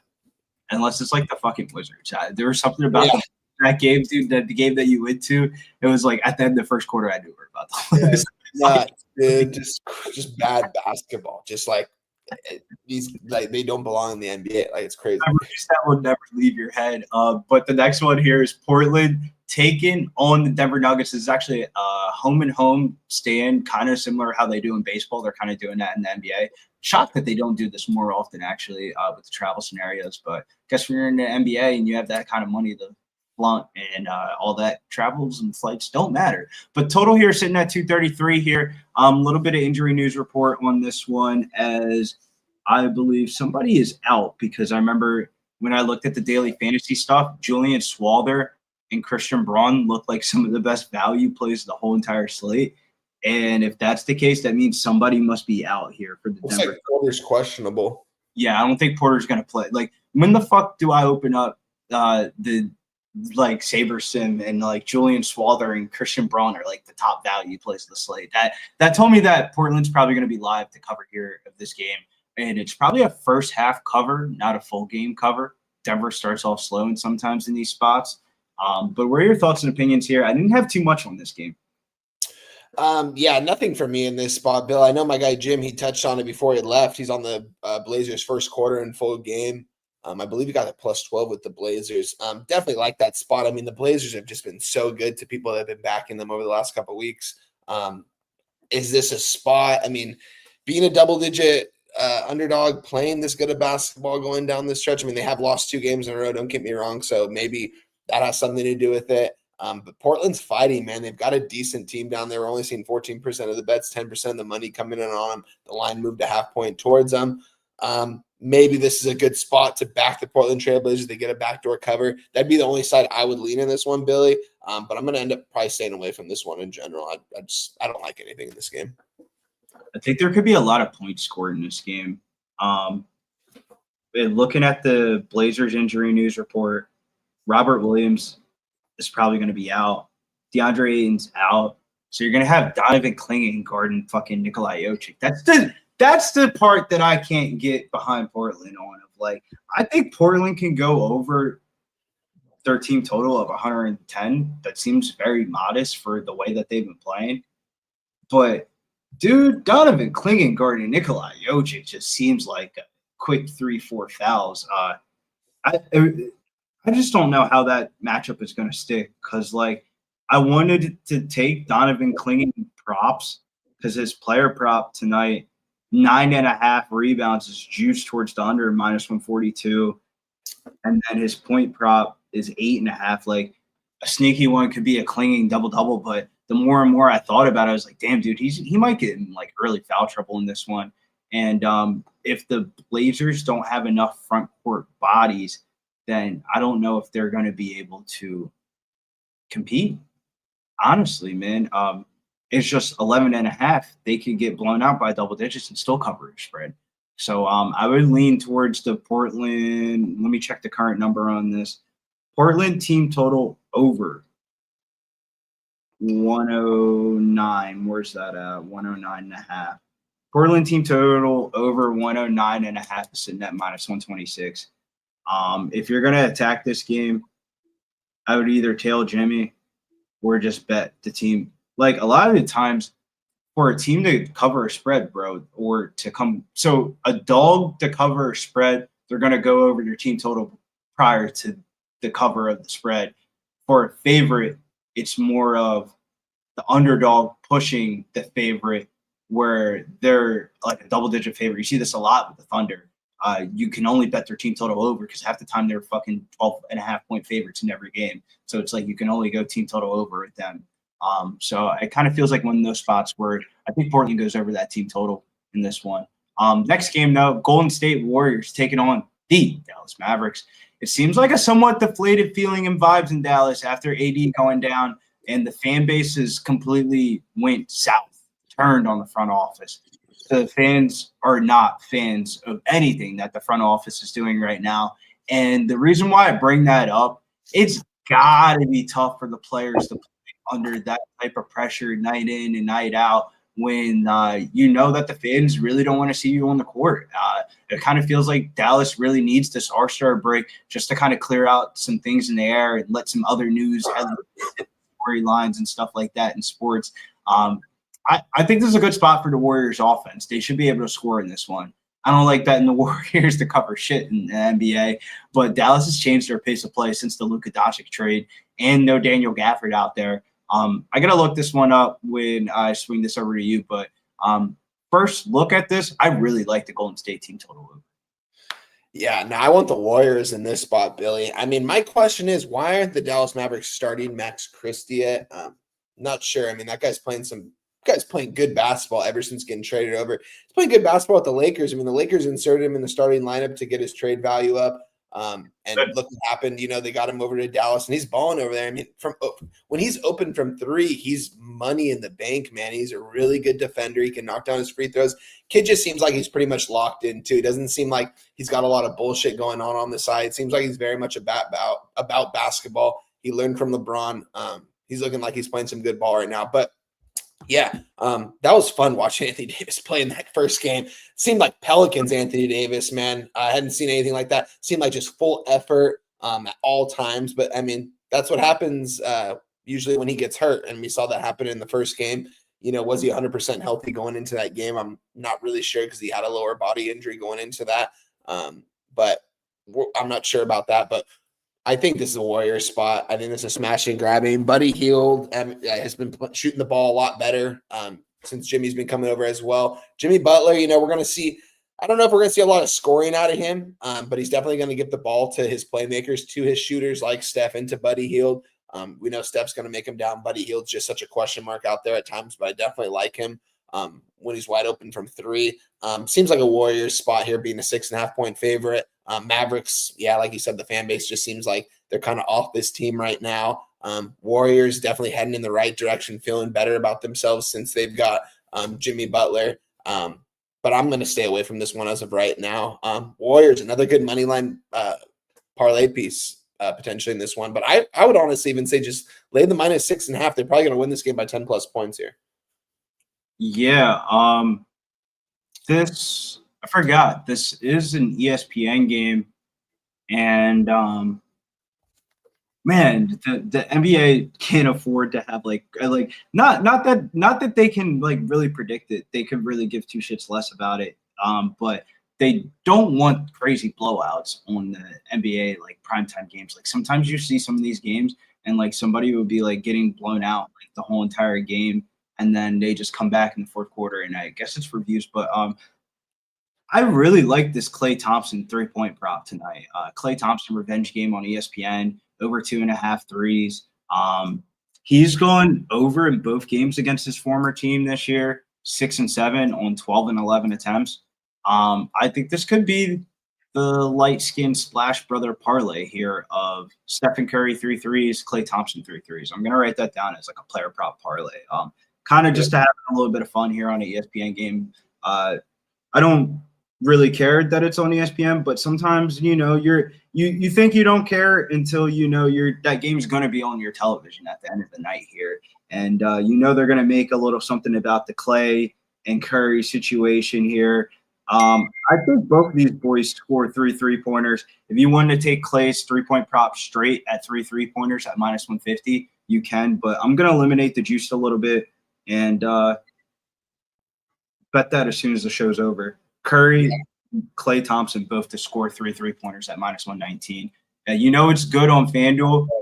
Put in something on their fucking bet slip, and then the odds go to like they change immediately. Of like, damn it, motherfucker, how'd you know about this shit? That is just silly how I play it out in my brain. Yeah, I think it's gonna have to be all the Klay Thompson in this one. I'm glad we talked that out a little bit because I didn't think I was gonna bet that game too much. But last game of the card, good old Intuit Stadium or Dome, Intuit Dome, right? Memphis Grizzlies, Los Angeles Lakers. We're gonna take the LA man down to LA and let them take this one away. And what are your thoughts and opinions on the Grizzlies and Clippers? Grizzlies arguably the best team to bet on for sports bettors because they've gone over their game total and their team total the most. And they run the deepest rotation in the NBA. So it's like, damn, dude, any which way you can slice it, Memphis has been a cash cow. But does all that come crashing down tonight in Los Angeles? Oh, 100%, Billy. It's my favorite play of the night, and it's the last game of the card. You know, I was on the Suns last night. They almost had the game outright. Grizzlies ended up winning the game down the stretch there. They're going to be, I know they're a young group, but I think they're going to be a little bit tired out there in the LA. The Clippers, I like their starting five they've got out there. They lost 3 straight games. They got right last game against Utah, took care of business as everyone usually does. And we're seeing, they opened up at a minus. Last night I got a -4, didn't end up tweeting it out, so I'm going to give it out to 4.5 right now. I believe they opened up at a 3.5 though, and we're seeing 9% of tickets, 8% of cash coming in on the Clippers. Everyone wants the Memphis Grizzlies, as they should, because they've been making them money. This is definitely a letdown spot, if you ask me. This is a get-right spot here for the Clippers going into the All-Star break. I think Kawhi's going to have a good game. I think Norman Powell's going to have a good game. I think Harden's going to do his thing out there. They're going to need Derrick Jones to hit some of those wide-open threes for sure. Need Zubac to do some things down low as well and hit his free throws when he gets to the free throw line. But I'm on the Clippers here, -4.5. I think they're going to take care of business here. I think they win this game by 6 to 8 points, potentially even double digits. But I just think this is a Clippers spot. It feels like the Grizzlies are going to come out slowish. Probably be a good move to move on the Clippers early in this spot. But I'm just going to stick to my guns, and I'm going to take the -4.5, -110 here in the spot. Clippers take care of business at home before the break. I'm not right there with you, but the market on this game is absolutely wild. 92% of the bets coming in on the Memphis Grizzlies spread +4.5, and it's kind of like a 50-50 split when it comes to the money line here. But man, I don't know, man. The Grizzlies coming into this game with plenty of momentum, winning 11 out of the last 13 games. They won that one last night. The Clippers have the clear rest advantage spot. They haven't played since Saturday. So from a rest advantage spot, it is a good spot for them. It's just hard getting from this Memphis team right now with the form that they're playing in. They're giving up 115 points per game in their last 5, while the Clippers are allowing 117 points per game in their last 3. The Grizzlies are 7-1 ATS on the second half of back-to-backs and 11-1 this season ATS in rest spots disadvantage. The Clippers have failed to cover 5 of their last 7 home games. One of those older teams that could already be in All-Star break mode. I really like the over in this game. Over 7. I don't have the numbers right in front of me, but dude, this has to be the highest Los Angeles Clippers Lakers. Los Angeles Clippers Lakers. Los Angeles Clippers team over under that I've seen all year from the Clippers. I've never seen them up in the 237s or 230s all year unless they're playing like the Spurs a couple weeks ago. I think this is going to be a scoring thing here. I like the over 237 here. When it comes towards the spread, I wouldn't be shocked if either of these teams cover the spread of the Grizzlies kind of look like the better spot on paper, but the Clippers are in a better rest advantage spot. I just think there's going to be a lot of points scored in this game. The Grizzlies kind of allowed the Suns to come back a little bit in that last one. What happens if they just put boots to ass from start to finish here? This could just be a high-scoring game. The last time that these two teams played was in December, and the Clippers won 114-110 in Memphis. I believe Yeah, John Morant was in that game. That total finished at 224, and this total's at 237. Like, Vegas is implying there's going to be a lot of points scored in this game. I agree. Yeah, I think the same thing. I mean, yeah, it's high. It's got to be high for a reason. I think there's going to be a lot of points scored total today in general in a lot of these games. We're seeing a lot of higher totals today. I mean, a couple in the higher 230s and lower end of 240s. Yeah, I don't think there's going to be a lot of defense being played today, honestly, going into the All-Star break. Yeah, I remember last year I got burnt a little bit by the injury news report, so that's the reason why I'm taking a little bit easy today. It was like, wow, dude, I remember I bet the Bucks or some shit like that. Giannis ends up getting ruled out like 30 minutes before the game. I was mad as fuck. I lost like fucking 4 bets, and it took me like 12 bets on the show to like go back to even. So I definitely want to take this one with like a little bit of training wheels. Like, we've been doing this for a long time here at Pub Sports Radio. And the day before the All-Star break, just because there's a lot of games offered doesn't mean that's always the best games to bet. Sometimes you got to really take account for these injury news reports, because somebody that's on the injury news report tonight was never even listed earlier today at shoot around. It's going to be at least 2 teams like that. But let's take a review over all the NBA games for me and Wine Time here. Wine Time, I know you tweeted out some stuff, but do you want to start with what you came with before the show, what you added onto your card, and what you're looking at for this injury news report? Yeah, give out all my action. I got it all lined up right here. Spurs plus 8.5, minus 110, guys. We're on the Clippers, minus 4.5, minus 110. Rockets, minus 6.5, minus 110. CP3 over 6.5 assists at minus 118, a little bit juicier there. I'm going to move on the King. I have it tweeted out. I'm going to send it out right now, so I'm going to give it out. Kings minus 5.5, minus 110. Hawks Knicks over 241.5, minus 110. Nets money line plus 120. That's 7 plays for you guys right there. They'll all be posted on Twitter, and I'll make sure to send them to Jimmy as well. Yeah, I'm going to start off with the player props. Favorite player prop of the day is going to be Tyrese Maxey, 30-plus points, plus 100. The second one that I like was Rui Hachimura, over 19.5 points and rebounds.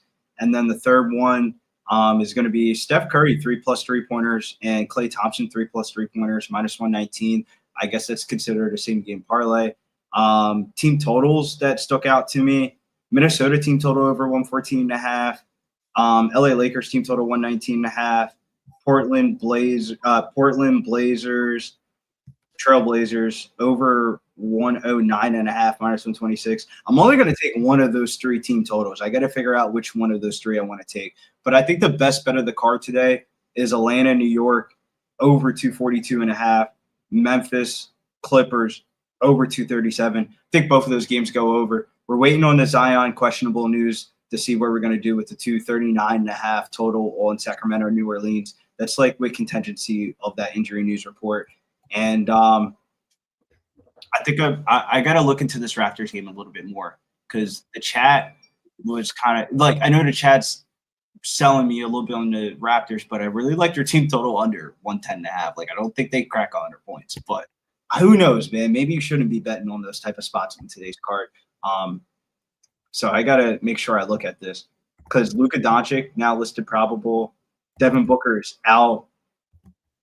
So I think we got to get off the show, because I got to bet this best. So 3 best bets: Maxey 30+ points for player props.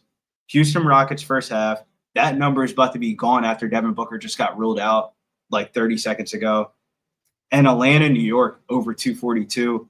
Memphis Clippers over 237. That's going to be my card today. If I add something else to it, I'll tweet it out. But I'm going to tweet out what I just said of those player props, those game totals. And we got to get out of here, because we got to bet this Rockets first half. Like, that spread's about to be gone. So make sure you follow Wine Time Sports over at Wine Time Sports, baby. Let's go. I appreciate you guys for having me, as always. My guy Jose right there. Good to see you. That was well done, Billy. That was well done. Good for shit, everyone. Appreciate you guys for showing out in the chat. Thomas, Dan Kelly, my guy, Crip Key Saturated, my brother right there, Sweaty Butcher. Can't wait to see you in San Antonio. We got who else we got in here? Voodoo Ranger. I saw my guy Justin McKelvey in there. Kripke. Appreciate you guys for having me as always, man. It's a blessing doing this with you guys. Let's get that cash. Yeah, I can't wait to smoke weed with everybody in person down in Palooza. Get those tickets ready. March Madness is right around the corner. Make sure you get those flights and those Airbnb set up. Ask a friend if something's booked. It's probably booked by one of us here for Palooza here. So make sure you guys, we're all buddies. Ask a friend. You never know. Somebody might have some shit booked already, and you're out here looking on Airbnb and you see the things booked, and you're like, damn, I can't come down for Palooza. Well, it's probably somebody already booked it. So hit up the people in the chat and stuff like that. We want to see everybody down here at Palooza March 20th through 23rd. Yeah, and like Jimmy said off the top, we're going to make that Twitter group so everyone can have a good chance to connect as well. So if you are indeed coming to Palooza, hit me, hit Jimmy up. Probably me because Jimmy's the sick one here, so he's a little preoccupied. But hit me up and we'll create that Twitter group and we'll add as people get locked in and such. Jokes. I remember the first time we did the Palooza thing for the group chat. There was like one of Jimmy's friends was like a comedian. He was like putting like COVID jokes in there. And I like got into it with the guy. I was like, dude, that shit's not funny at all, bro. So keep your fucking jokes for Palooza. Stay chat is what I'm saying. Is short of words there. Yes, yeah. Unfortunately, I'm in a shitload of those Twitter groups, so do not be blowing us up with just some random nonsense.